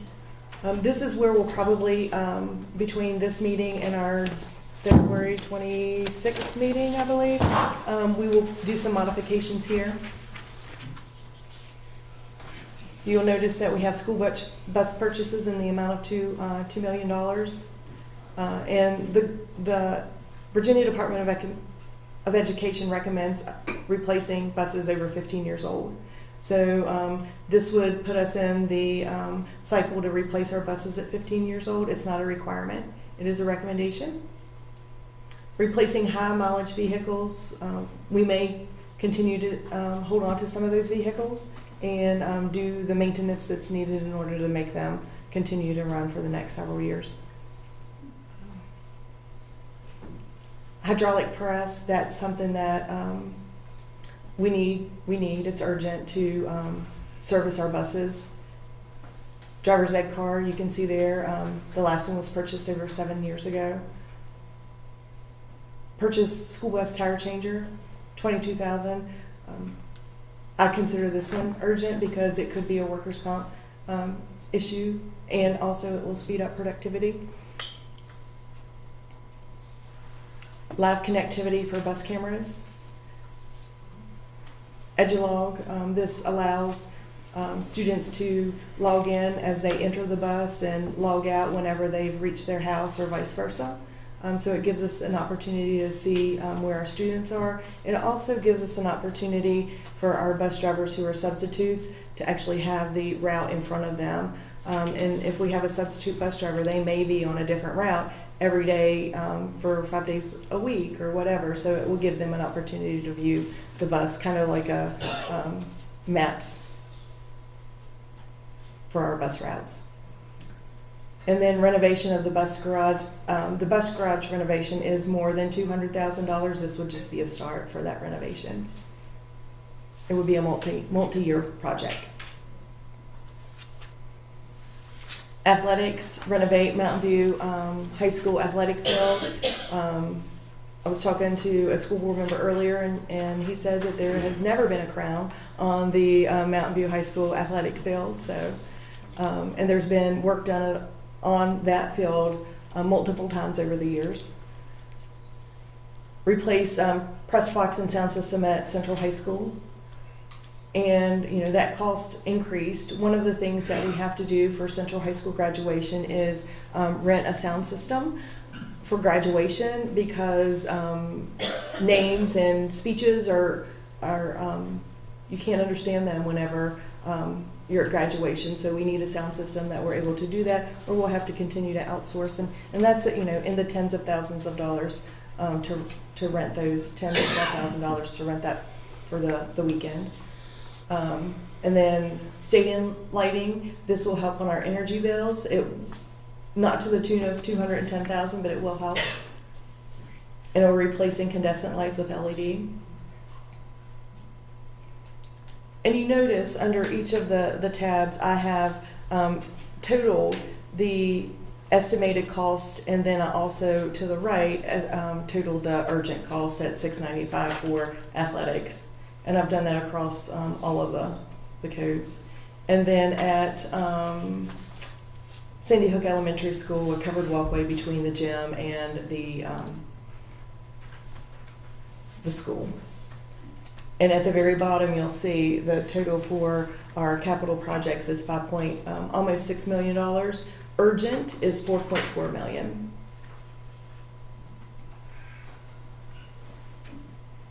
Any questions about capital before I move on?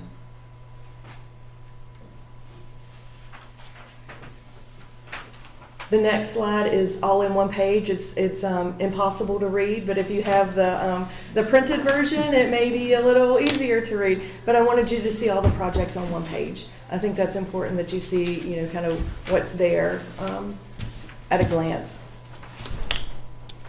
In the next couple of slides, you'll see our facilities at a glance. You'll see the year they were built, our square footage, and the last years that they were renovated.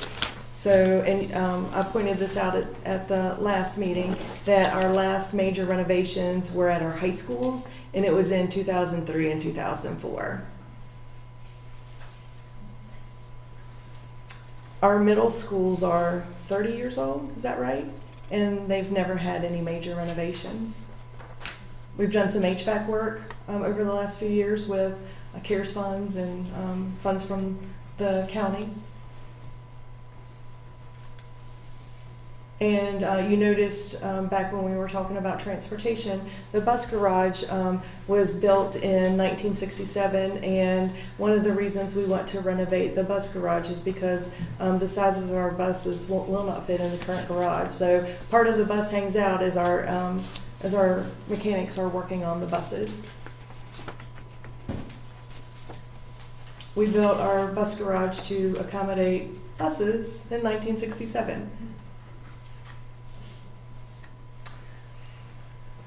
This is a slide that just talks about capital improvement over the last 10 years, 12 years. You will notice in fiscal year 23 that we did not request any money from the county, and we did that purposefully because we were using some of our CARES funds. CARES funds were coronavirus funds that we received, federal funds that we received, and this is the last year for those funds. We have obligated all of those funds, and they will be spent by year end. So the CARES funds are no longer available. You'll hear about that when we talk about some personnel.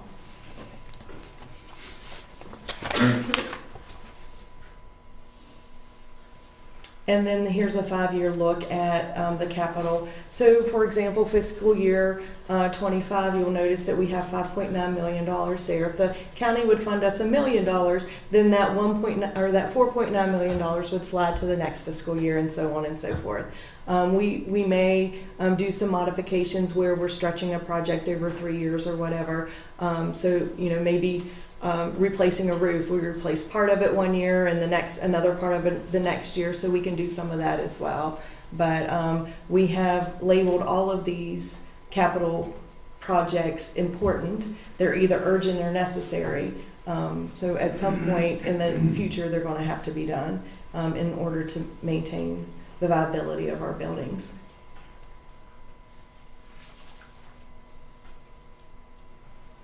So here are the two codes that really point to our budget, and these are a repeat from the last meeting, but the second code on the bottom is that our budget is due to the county government by April 1st of each year. If everything runs the way it should, we should be submitting our budget to the county by March the 14th. It's a lot of information to go through over the next month. And then it's my responsibility to provide a needs-based budget, which is the first code. So revenue. So where does our money come from? So this is just an estimate of what we think we're going to get for this, potential sources of revenue for this year. Okay. Federal is our least amount of funding, so about 1.6%. State is 53.8%, almost 54%. Local is 43.6%, and you'll see operational and technology there. And then other. This is money that we receive from rebates and refunds, things like that. So you'll see where our money sources come from. So it's mainly from the locality or from the state. And let's see what so here's just an 8-year look at our 8 or 9 year look at our funds from federal revenue. You'll notice in 21-22 there was some CARES funds placed in that federal revenue budget, but it's remained about the same over the last 8 to 9 years. And then let's talk about state funds. And if you were here at the January meeting, will have heard me talk about the local composite index. So the local composite index has increased by almost 4% over the biennium. So in the local composite index now for 2024 to 2026 biennium is 0.4248, which is 42.48%. But the previous biennium, it was 38.52%, which is an increase of 3.96%, so almost 4%. And what determines our local composite index? Our true property value, our adjusted gross income, and our retail sales. And you will notice there that each one of those increased. Our true value of property, let me look at my notes, increased by about 1.5 billion, a little over 1.5 billion. Our adjusted gross income increased by 450 million, and our taxable retail sales increased by 54.7 million. So what is this saying? This is the state saying that our locality has a greater ability to pay. And it also says that we're going to get, if we were at 0.3852, we would have received $1.8 million more from the state than we're going to receive this year because of our composite index of 0.4248. So our revenue from the state is going to decrease because our composite index increased. 62 school divisions in Virginia's composite index increased. 62 school divisions in Virginia's composite index decreased, and the remainder stayed either flat or the same.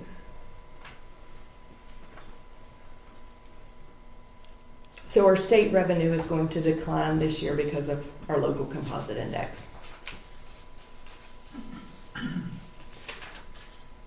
And you will see there it increases slightly, but not as much as it has in the previous years. Now, the fiscal year 25 is just a guesstimate, because right now all we have to go on is what Governor Youngkin has issued December, I think the next slide will tell us, yeah. December the 20th, Governor Youngkin announced his budget highlights, and they are listed there on this slide. The House of Delegates and the Senate amendments will be released on February the 13th. So we have one piece of the puzzle. We need two more pieces of the puzzle in order to know what our state funds are going to be. We understand that we anticipate that there will be additional funds from the House and the Senate. So we shall see.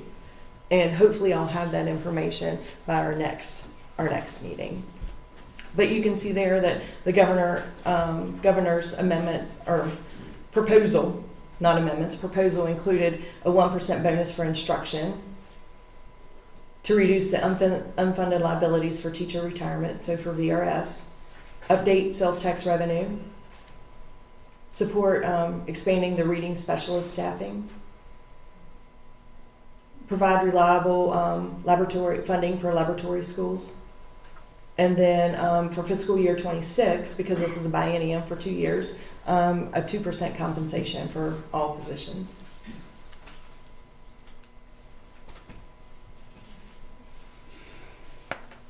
So you'll notice a significant increase for the request for local funds from last year to this year, or next fiscal year. We'll get into more detail here in a little bit.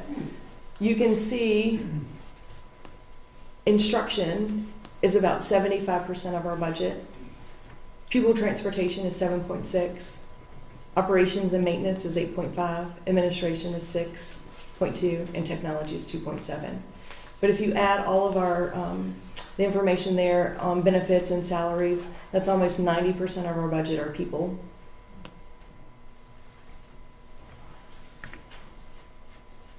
So two different ways to look at the same information. So we'll talk about county technology services, and then we'll go back to locality. So in 2020, or fiscal year 2020, which was the 2019-2020 school year, the county schools and the county combined their technology services and support. So this year, the request is fairly nominal at $2,559 increase.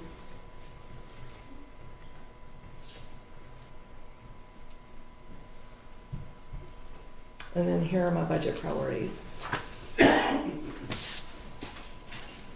So salaries, let me get to the right page here. So a recommended 3.5% cost of living adjustment. So in comparison, I'll compare it to Social Security cost of living adjustment. Last year, Social Security, so calendar year 2023, Social Security increased by 8.7%.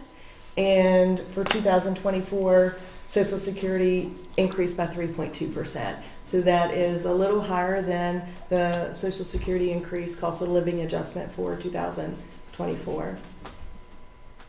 The governor's budget included a 1% bonus, and we will know more about the House of Delegates and the Senate's proposal on February the 13th. If we receive more state funds, the request for the locality will decrease.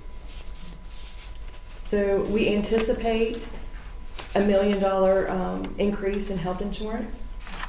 We met with the Health Insurance Committee today, and it was not good news. So, that's, we are going out for bid for health insurance. We will have those results by February the 15th. So hopefully at the February 26th meeting, we will have more information to share. And hopefully it will be positive.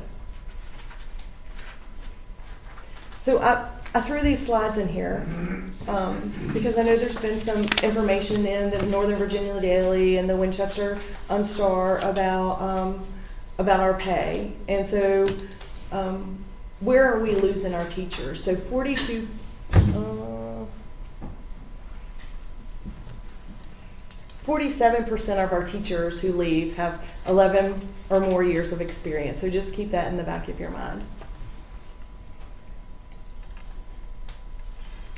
Here's our pay scale. So I've highlighted in yellow where we are higher than Rockingham and Frederick County. And there's some danger in doing this because now we've told our staff where they can go to make more money. However, I hope they do not. But in full transparency, Rockingham starts out slightly higher than we do, $82. And then, we come out ahead for steps, years of experience 1 through 8. And then at 9, Frederick County outweighs us.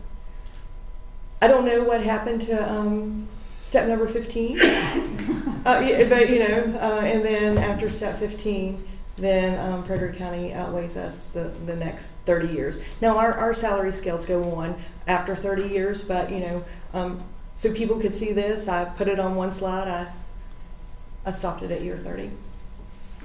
But I thought it was important for you to see that, our salaries are competitive at years 1 through 8.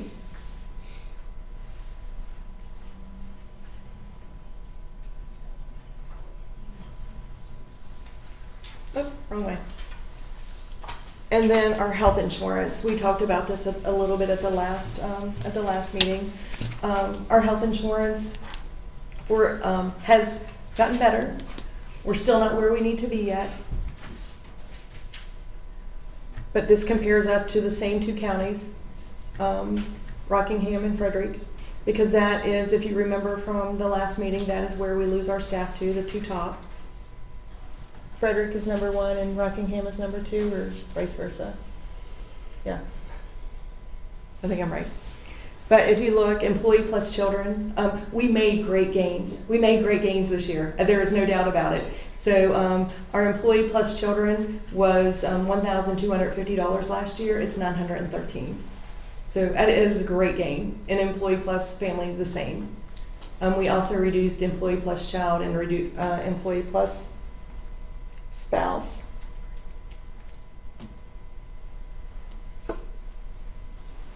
from last year to this year. So we have made gains, but our health insurance is going to increase again, as it has in the last 2 years. If you look at Rockingham, they have a wellness employee discount of $25 a month for doing their wellness checks once a year. So, that's something we can consider. We talked to our health insurance person today, and he said that's a possibility. May have benefits in the long run, not short term. So, additional budget priorities. I talked a little bit about CARES funds a minute ago. Our CARES funds are going away this year. They were the coronavirus funds, and we funded student support specialists from that, from our CARES funds. We funded a FAP coordinator, a 504 coordinator.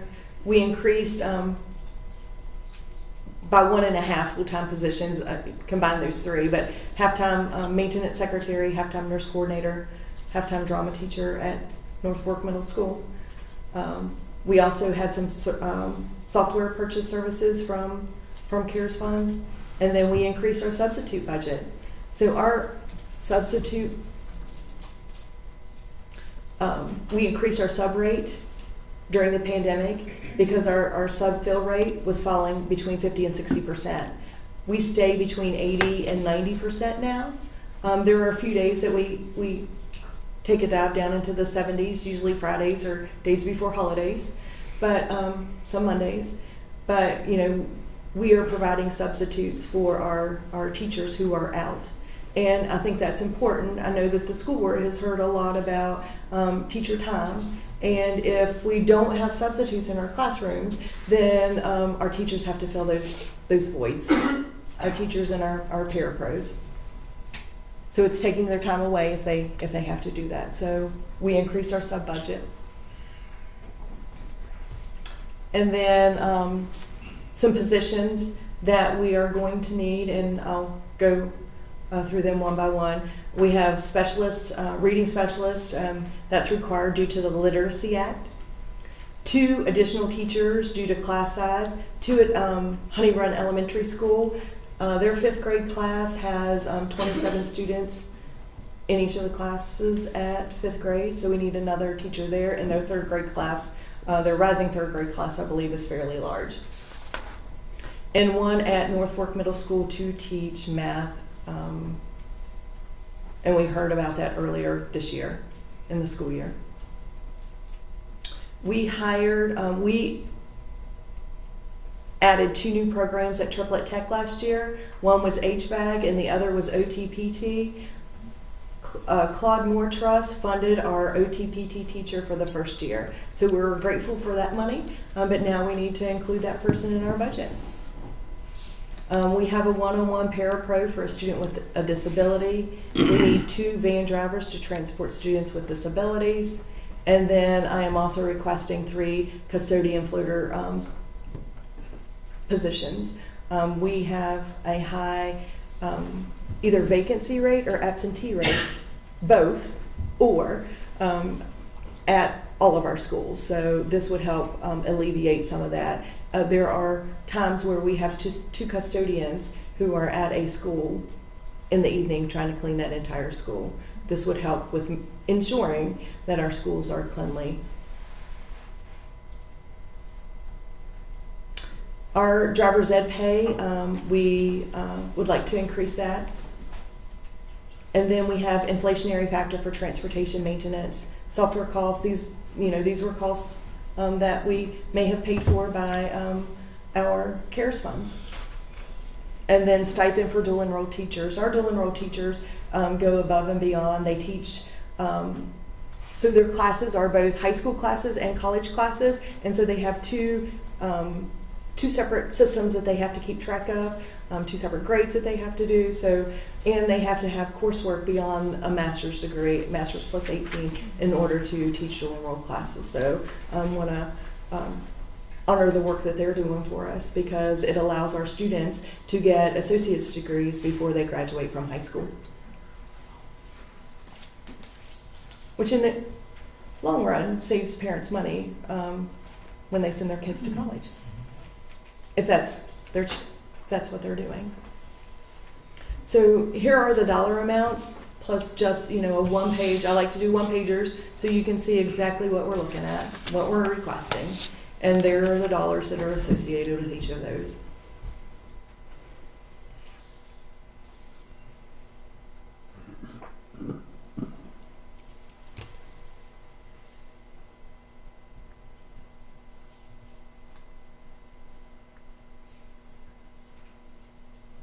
I can come back to this slide, but I've got maybe 2 or 3 more. So, so our request for locality is 5.1 million.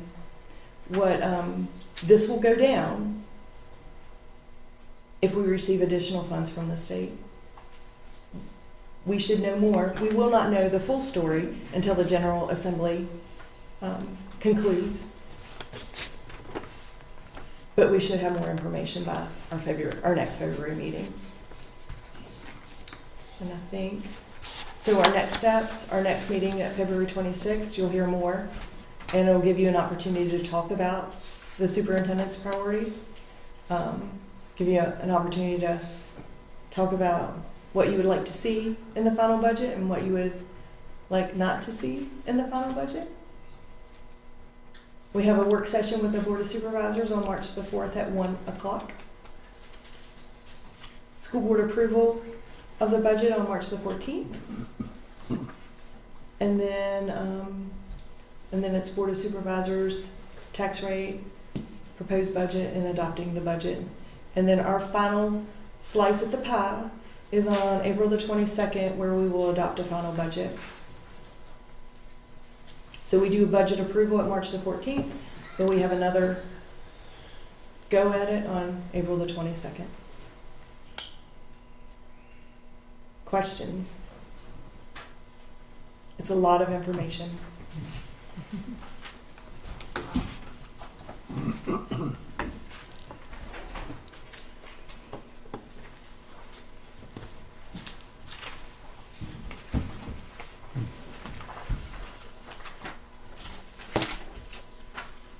I'd say we were overwhelmed, but I think that would be an understatement. So, It's been a long evening. to be continued, for sure.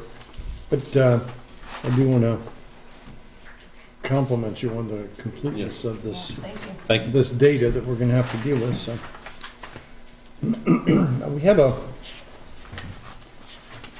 we still have a heady part of our agenda ahead of us. I'm going to suggest that we take a 5-minute break and reconvene. Does it work for you? Okay. And let's not make it 10 or 15. Let's make it 5. So it's just about 9 after. So if we convene at exactly quarter after, we'll get started. Can I have a motion that we recess? We recess until 9:15. Second. Hmm? I second that. All in favor, say aye. Aye. Aye. Opposed? Okay.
It's 9:15, but it's 9:18, so we'll reconvene 9:16. Closer than I thought. Okay, good.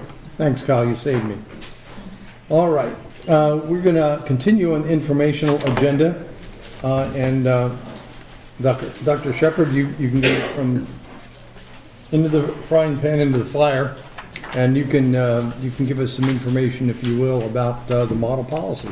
Yes, so I'll introduce the model policies. At the January 2nd school board organizational meeting, 2 school board members requested adding information on the model policies on ensuring privacy, dignity, and respect for all students and parents in Virginia's public schools on the agenda for the January 11th school board meeting. Attached to the agenda item are the model policies on ensuring privacy, dignity, and respect for all students and parents in Virginia public schools, and a draft resolution on designation of Shenandoah County as a school safety and child protection sanctuary, and policy on gender identity.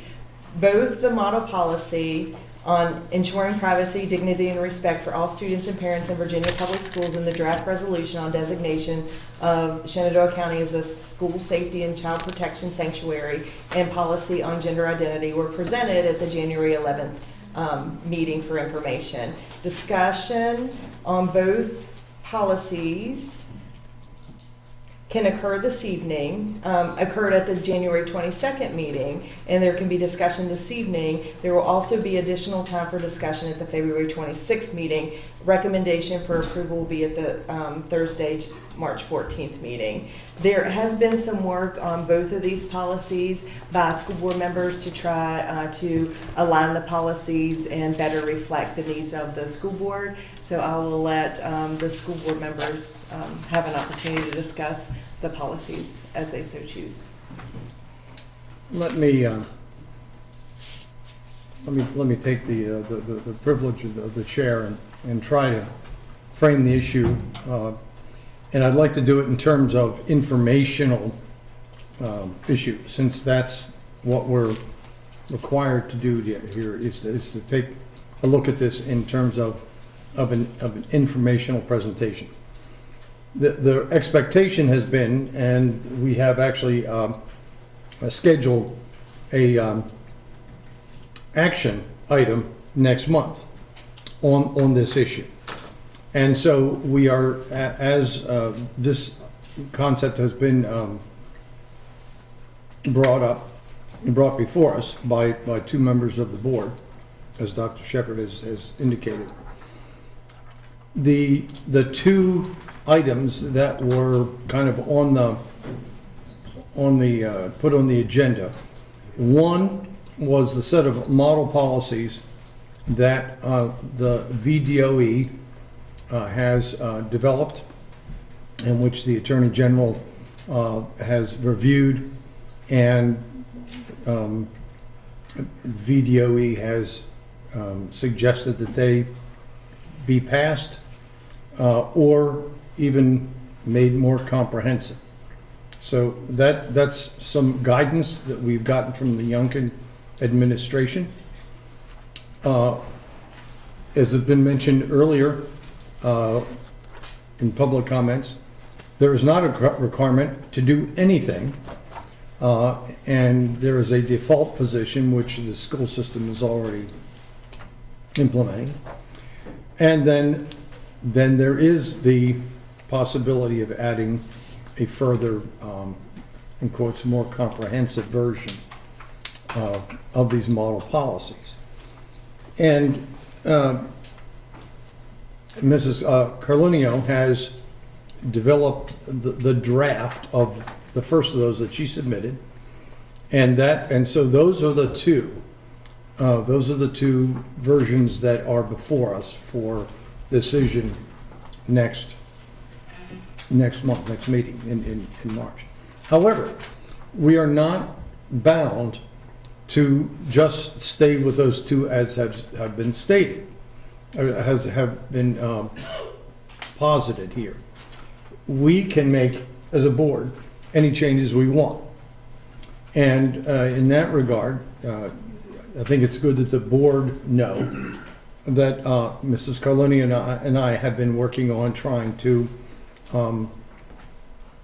change modify the draft resolution and the policy, and then someone again mentioned this during public statements, so that they may be considered separately, resolution and policy.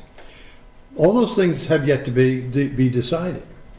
And so it's up to the board to decide which of these items and in what form we would like to vote on if we bring this to action as it's scheduled. So there's every possibility that there could be, that the draft resolution could be changed significantly. And so it may not be the same one here.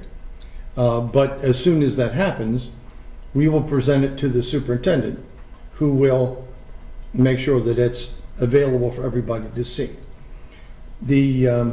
One of the things that was mentioned earlier too was that we want to make sure that the lawyers have eyes on this and can give us an idea of what we can expect to have in terms of challenges, or more to the point, the validity or ability for that policy to be implemented successfully. So it's a moving, developing issue, and I think we've used a model we've talked about before of having a 3-month gestation period, which I think has worked well, because we've heard a number of people, a number of ideas, and we take those into consideration. So I am inviting the other members. I'll be working with Mrs. Rutz on the policy committee, but also be working with Mrs. Carlinio for any way we may not come to a joint agreement. We may have yet a third that would, or we may put one of these on the floor and it may be amended in our next meeting. But the point is that we are developing as we go along. We're assessing different aspects of this that take into account, and I don't want to talk about what we think is more important and not important, because that starts to get into whether we now start to talk about what we think is the proper way to do it, and what I think is right and what you think is right, and I don't think that's proper for us to do in an information brief. I think that is more proper to do under Robert's rules when we actually debate and then decide to approve. But I do think that we are still eliciting input from board members as well as the public. And as always, we look to the administration as well to let us know things that are workable and particular insights. But this is a work in progress. It's something which is iterative and which will be very active in the next week or so, because we want to have time for the lawyers to be able to look at this and to be able to give us some advice before we put it up as a proposal. Again, it is not our role, I think, to debate the pros and cons of any particular role tonight, but I do invite Mrs. Carlinia to make any comments she would like to about how she sees the process, without getting into the pros or cons, but just the process. Well, so I guess what I'll do is I have some remarks that I was going to give today that address a lot of the issues that we have been brought up by people in the public, and also some questions that it seems people have both in the public and also in the board. I'll probably reserve that. I will have some comments probably at the end of the meeting, just addressing a couple of things. But I just want to reiterate that, yes, we have been working on this. We've been putting many hours working on this alternate draft. We're incorporating a lot of the things from the Youngkin implicit policy in there. And then we're also trying to define better a lot of those terms, because the Youngkin policies are a little more vague, and they're vague on purpose. They're actually just model policies, and then they're given to us, and then we have to fill in the blanks. So we are working on that, and I appreciate that because we've been putting a lot of time into that. So hopefully we'll be able to bring that forward by the next meeting and have a vote on it.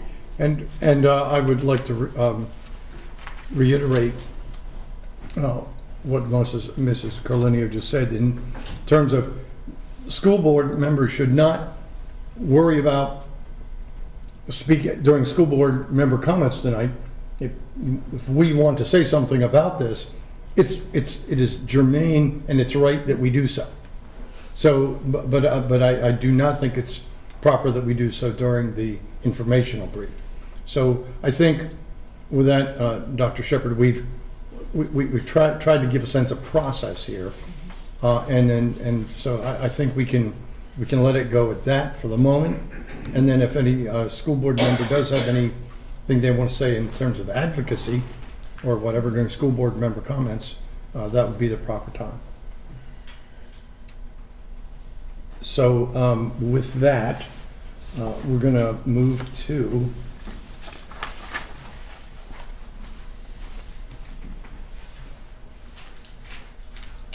we're ready to hear from Ms. Stein.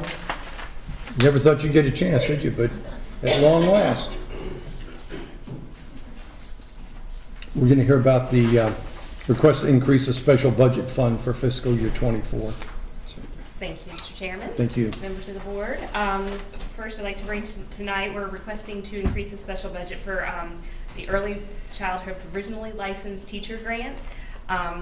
This is funding to support highly qualified, high-quality instruction in early childhood classrooms, specifically to support early childhood teachers.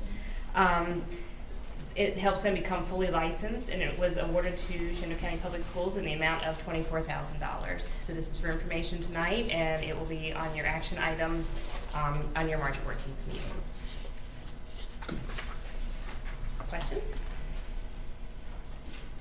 Are there any strings attached to this? No strings attached. When I believe Mrs. Hodges applied for the grant, it goes back and forth a little bit. The process goes back and forth, and they check on the teachers, they verify everything before we actually get the award. Thank you. Yep. Keep going. I'll keep going. All right. The next one is a request to reappropriate a reimbursable grant. For those of you that were on the board previously, you remember we got about $106,000 for a simulation ambulance. Because of supply and demand in the building, it ran into the next fiscal year. So we actually didn't get that finished until September of this year. So in order to finish paying for that, we need to move those funds from last year to this year. The amount of that is $71,950. It's completely reimbursable, no local funds, and it will come from the Claude Moore grant. Questions? One more? Go for it. Yeah. All right, we're just bringing you lots of money tonight. Yeah. This one is small, but it is important. It helps support the mentor teacher program. The purpose of the grant is to provide funds to compensate mentor teachers, those specially trained public school teachers who serve as mentors to provide assistant and professional support to teachers entering the profession, and those that might need just a little bit of extra assistance to become at an acceptable level. So the amount of this grant was $4,902, and we just need you guys to appropriate it. So again, it's for information tonight, and we'll vote on that on March 14th. Great. You get very little pushback when you bring us money. I know. No questions. Thank you. Thanks, Andy. We move into the portion now where we will take action items under consideration. Subject to 6.1 is the recommendation by the superintendent to petition the Virginia Department of Education to revoke the teaching license of employee A. Do I hear a motion from somebody on the board in that regard? To approve the recommendation of the superintendent to petition the Virginia Department of Education to revoke the teaching license of employee A. The motion of said motion has been made by Mr. Rickard. Is there a second to that motion? Second. Mr. Carlenio seconds that motion. Is a roll call vote necessary? Okay, so you're on, Cheryl. Roll call. Mr. Straight? Yes. Ms. Carletti? Yes. Mr. Gutschall? Yes. Subject 6.2, also personnel. Do I hear a motion that we approve the personnel list as was presented earlier this evening? I move to approve the personnel list as presented. Motion has been made by Mr. Rickard. Is there a second? Second. Second by Mr. Street. All those in favor? We're going to do the roll call again, are we? Okay. Mr. Street? Yes. Ms. Carlenio? Yes. Mr. Gutschall? Yes. Mr. Rickard? Yes. And Mr. Barlow? Yes.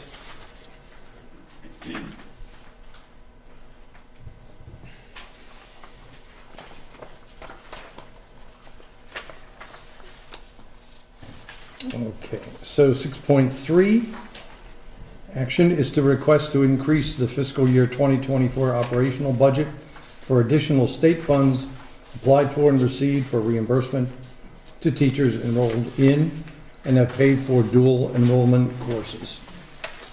I move to approve the request to increase the fiscal year 2024 operational budget in the amount of $10,000 for additional state funds applied for and received to reimburse teachers who have enrolled in and have paid for dual enrollment courses. Thank you, Mr. Gutschall, for that motion. Is there a second to that motion? Second. Mrs. Carlenio seconds the motion. And we will take a roll call vote. Mr. Straight? Yes. Ms. Carlenio? Yes. Mr. Gutschall? Yes. Mr. Rickard? Yes. And Mr. Barlow? Yes. 6.4, policy BDDE, rules of order.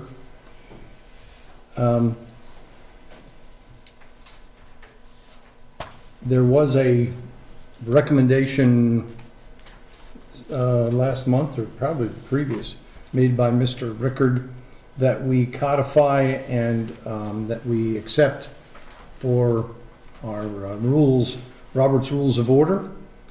And there was a consensus at our workshop or work session that happened. And there was further discussion that we would consider contracting with a parliamentarian to make sure that we do things the right way, correct way, streamlined way. And we are now entertaining a motion to that effect. Is anybody ready to make that motion? I move to approve the modification to policy BDDE, rules of order as presented, and to contract with a parliamentarian for school board meetings. I'm wondering here if we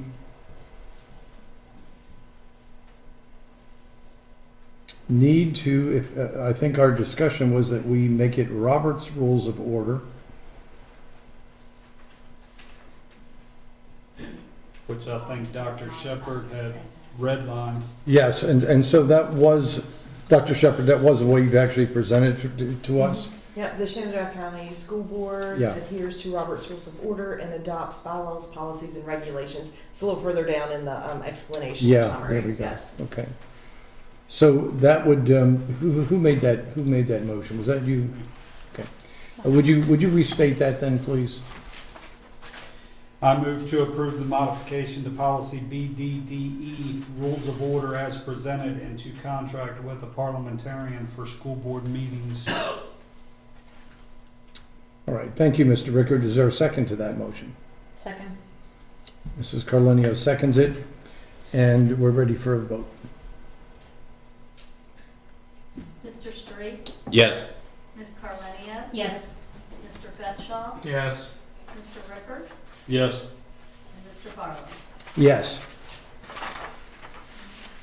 And now, we're ready for the superintendent's report, monthly report. Thank you. Okay. Academics, congratulations to our SCPS Spelling Bee winners, Caden, Adeline, Delilah, Lindsay, Layton, and Trevor. They will be represent Shenandoah County Public Schools in the regional spelling bee in March in Harrisonburg, Virginia.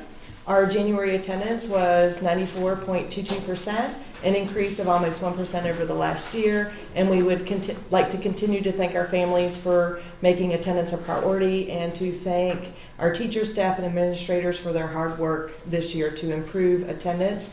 Under the music category, congratulations to our music students who were selected for all district orchestra, band, and choir, and school musicals, spring concerts, and district concert assessments are coming up. I encourage everyone to come out and enjoy our music and theater events. Our students and staff put a lot of hard work into their performances, and they always do a fantastic job. Athletics, congratulations to all of our swimmers who competed in the regional championship. The Strasburg girls swim team won first place, and the Mountain View boys team finished second. The Strasburg wrestling team won their 6th straight district team title. Good luck to all of our wrestlers competing in the regional tournament this weekend. And then also congratulations to Macy Smith for becoming the Strasburg High School basketball all-time leading scorer. So be happy to answer any questions regarding the superintendent's report. Are there any questions for the superintendent? A lot of big news coming out of Strasburg. You're going to say that. All right. Then I suppose we're on to the board members' comments. Is there anybody who would like to go first? I guess I can go first. So, as I said, I had a lot of remarks that I wanted to give regarding the policy. I'm going to go ahead and save them for the next meeting. But I did want to address a couple of the things that have come up regarding a few of the main questions. For example, the whole question about illegal liability. And I just wanted to say that absolutely everybody knows that anything you do these days can be subject to litigation. But what we have here in this policy is something that Governor Youngkin has passed, has suggested, and has actually been seen by Attorney General Miyares, and he affirmed it and its constitutionality in a formal written legal opinion. As to date, there has been 0 lawsuits with regards to this policy. And in fact, the only threat of litigation was against the Virginia Beach School Board for not adopting the policies. So it wasn't until they actually decided to adopt the policies that the threat of litigation went away.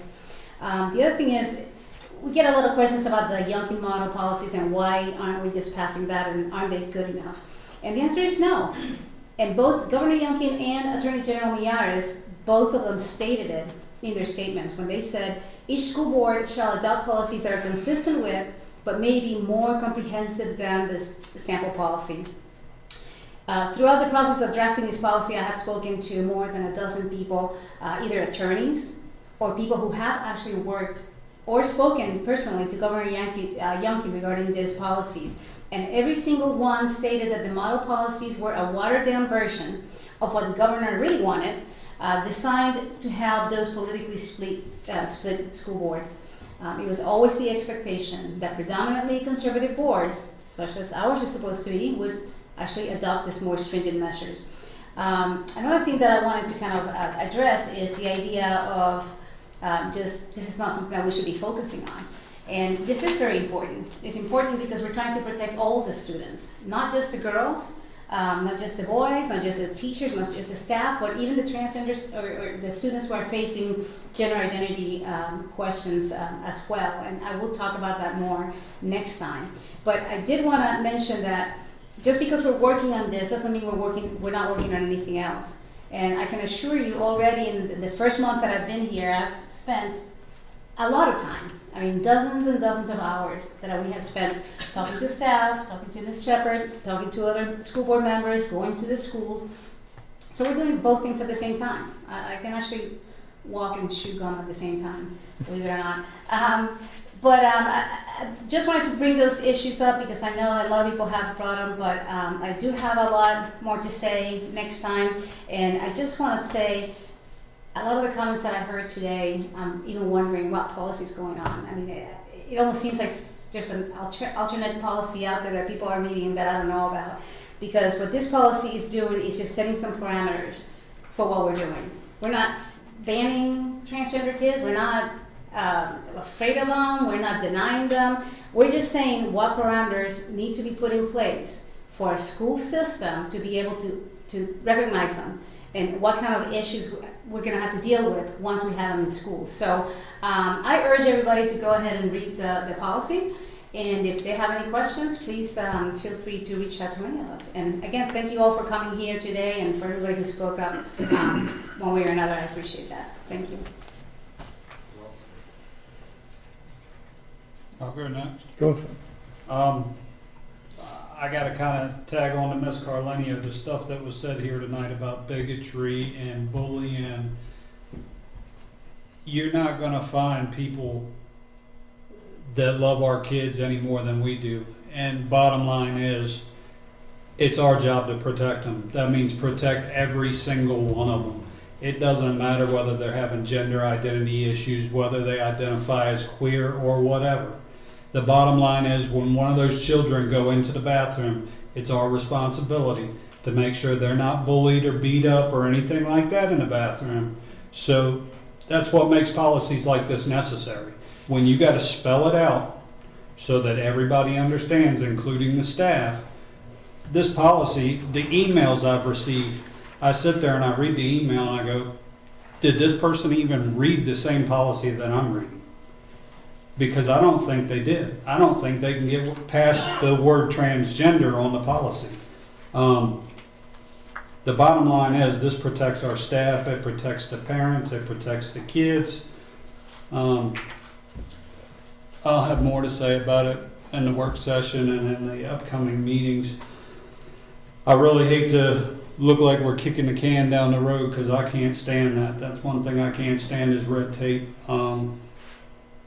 And I know several of these board members had talked about how they couldn't wait until we got on the board with them and we could collaborate and work together. And it seems like that's a tough job these days.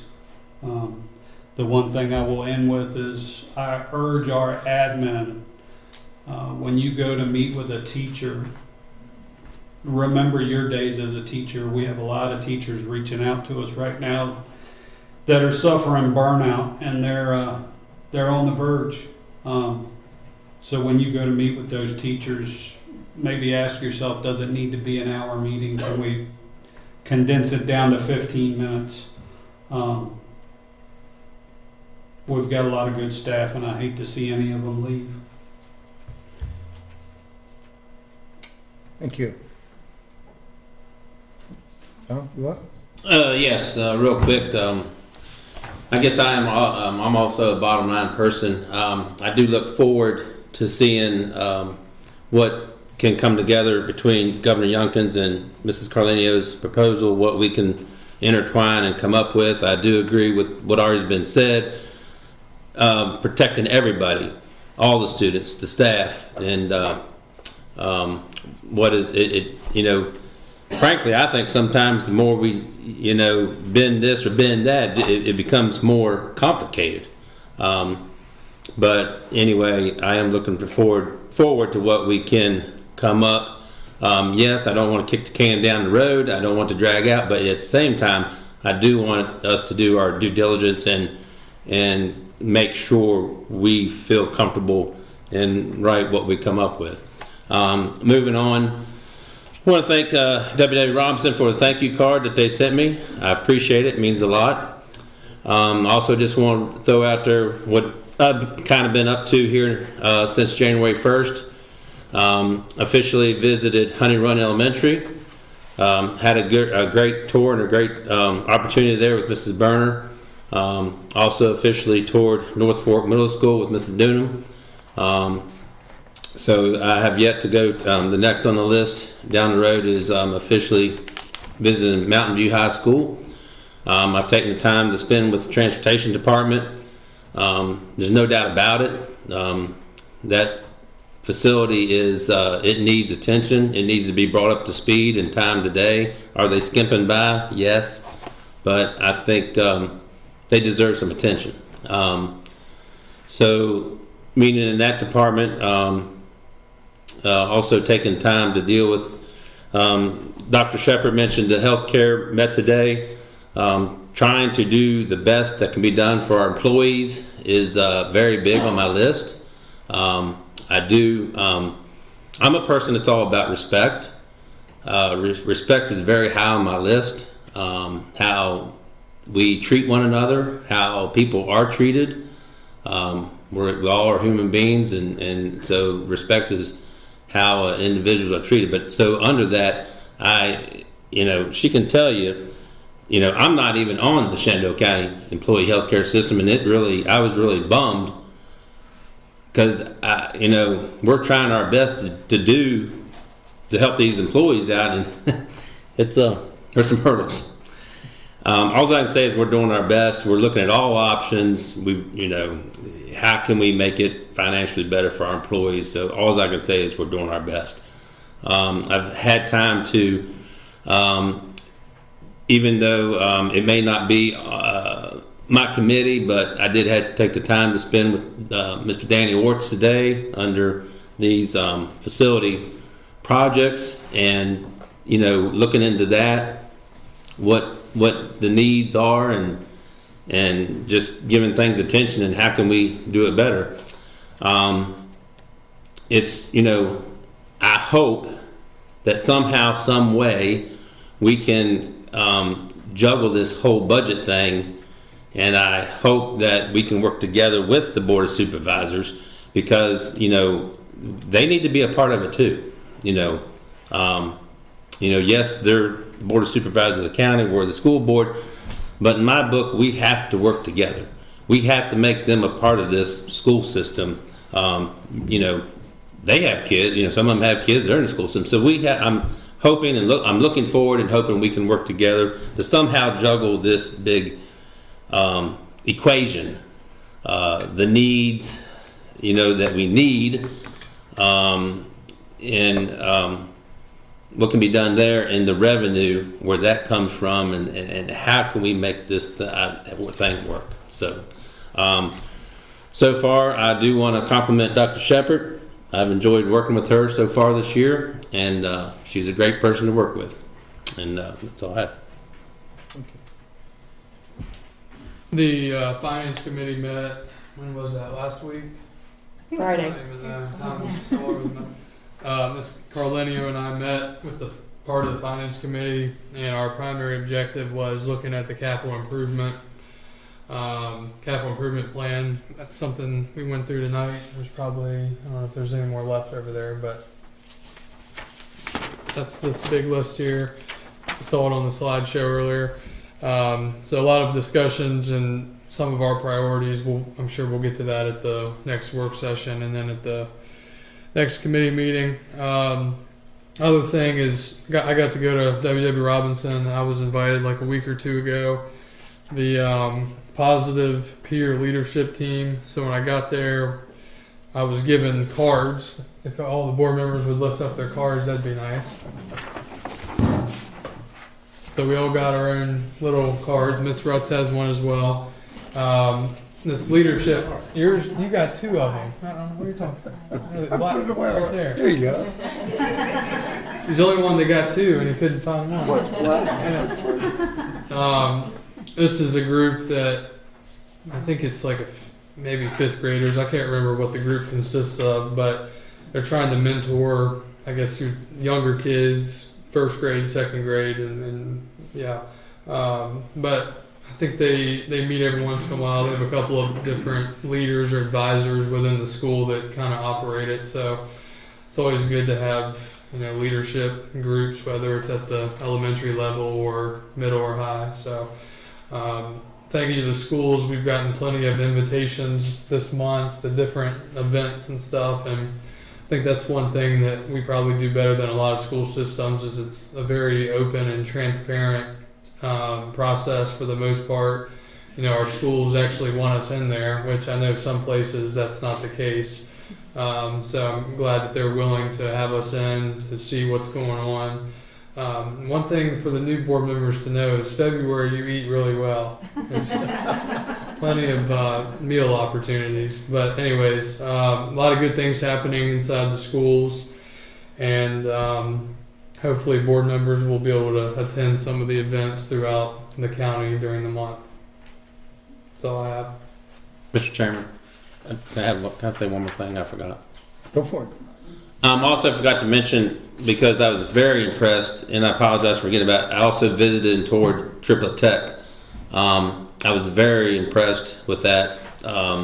When I went through school, I didn't go through Triplet Tech, so didn't really know much about it, I admit. But I do want to compliment the administration there, Mr. Lynn. Very impressed with that school and all those departments and the direction that they're getting our students in all kinds of different fields. It's amazing, and that school deserves a lot of credit. So anyway, that, and also I just ask everybody once again that you keep Brandy and her mom in our prayers tonight for their situation. Can I say one more thing? No, I forgot. I'm sorry. I did forget it. Mr. Gilbert actually mentioned it a little bit, but we did meet with personnel, and I know Mr. Rickard actually mentioned it a little bit, but we did met for that committee, and we're trying to come up with ways that we can better retain and recruit teachers. So it was a very informative meeting. So we look forward to getting a lot of stuff done. So. Great. Well, don't act like you're getting up yet. Come on, just. I'm not going to say anything else basically about the model policies, because what you have said as a group, I'm with you. I think we're in the business of education, and anything that distracts from us achieving education is bad.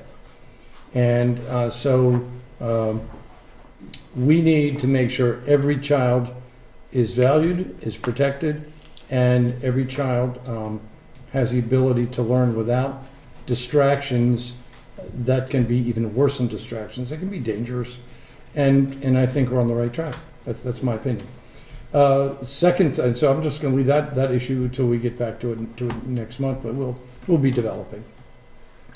I want to, as I do a lot, I think that the superintendent and her staff have done a really good job of reiterating the anti-drug and the pro attendance, the messaging that keeps coming out.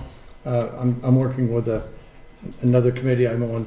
I heard, they told me that you have to repeat something 9 times before they get it. Well, you're telling them often enough so it's making a difference. So good for you, and thank you for not falling off of those important messages. It's very, very important. What I have been impressed with this board is I've never seen 5 people jump into being independent actors as I have with this school board, with personnel, with the teacher retention, with morale, with the budget, with Ms. Carlinio had an idea for a whole of, I'll call it whole of government, but a whole of county interest in mental health, which we know is important. And I want to see, and Tom going to places like transportation and health insurance and things like that, and not acting like Grand Poobah, but soaking up what he can find and come back and have an understanding of it. And this is what I see this board doing. I just think God is very, very ironic when our youngest member has to be the guy who's the most unflappable and the rest of us are out there spinning around. But God does have a sense of humor.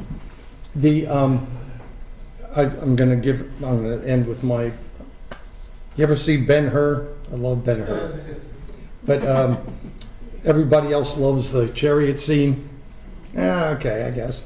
But I like the part where, I should call him Ben Hur, but I'm going to call him Charlton Heston. I just love Charlton Heston. So Charlton Heston is out there and he sees these 4 white horses and they're not pulling together, but they're incredible horses, and he can't figure out, you know, the guy who owns horses can't understand why they're not winning in the chariot races. And Ben Hur says, you don't have them harnessed properly. This one has this talent, this one has this talent. And I think that's what you guys remind me of we need to be harnessed to pull that chariot, and we can win the race. And we're doing a lot of independent stuff. I've never seen such quick action to get into and be part of these committees. Never. So it's really gratifying, and it speaks to your professionalism, whatever. So I think we need to keep that up. And so yeah, school board recognition, but later it's going to be, I mean this month it's going to be the school board clerk recognition. And so based on what I just said about the Ben Hur thing, I'm gonna quote Cheryl. You ready for this? Whenever you get an email from Cheryl, it says at the bottom, okay, if I get this wrong, I'm in trouble. Okay, here we go. So our duty is not to see through each other, but to see each other through. Is that it? Yeah. Isn't that a great concept? I love that. And so I think we need to keep that in the back of our mind as a team, and with the school system as well. So so thank you guys for just jumping in with both feet and doing it with the proper spirit. I think it'll pay off for everybody. So, and you guys, I've never seen so many people here at 10 o'clock. Usually it's one person in the back. So anyway, I am ready to entertain a motion for dismissal. I move to adjourn. Adjourn? Well, I couldn't even get it out of my mouth. Okay, well, I'm just going to make, okay, then meeting is adjourned at exactly 10 o'clock p.m. Thank you.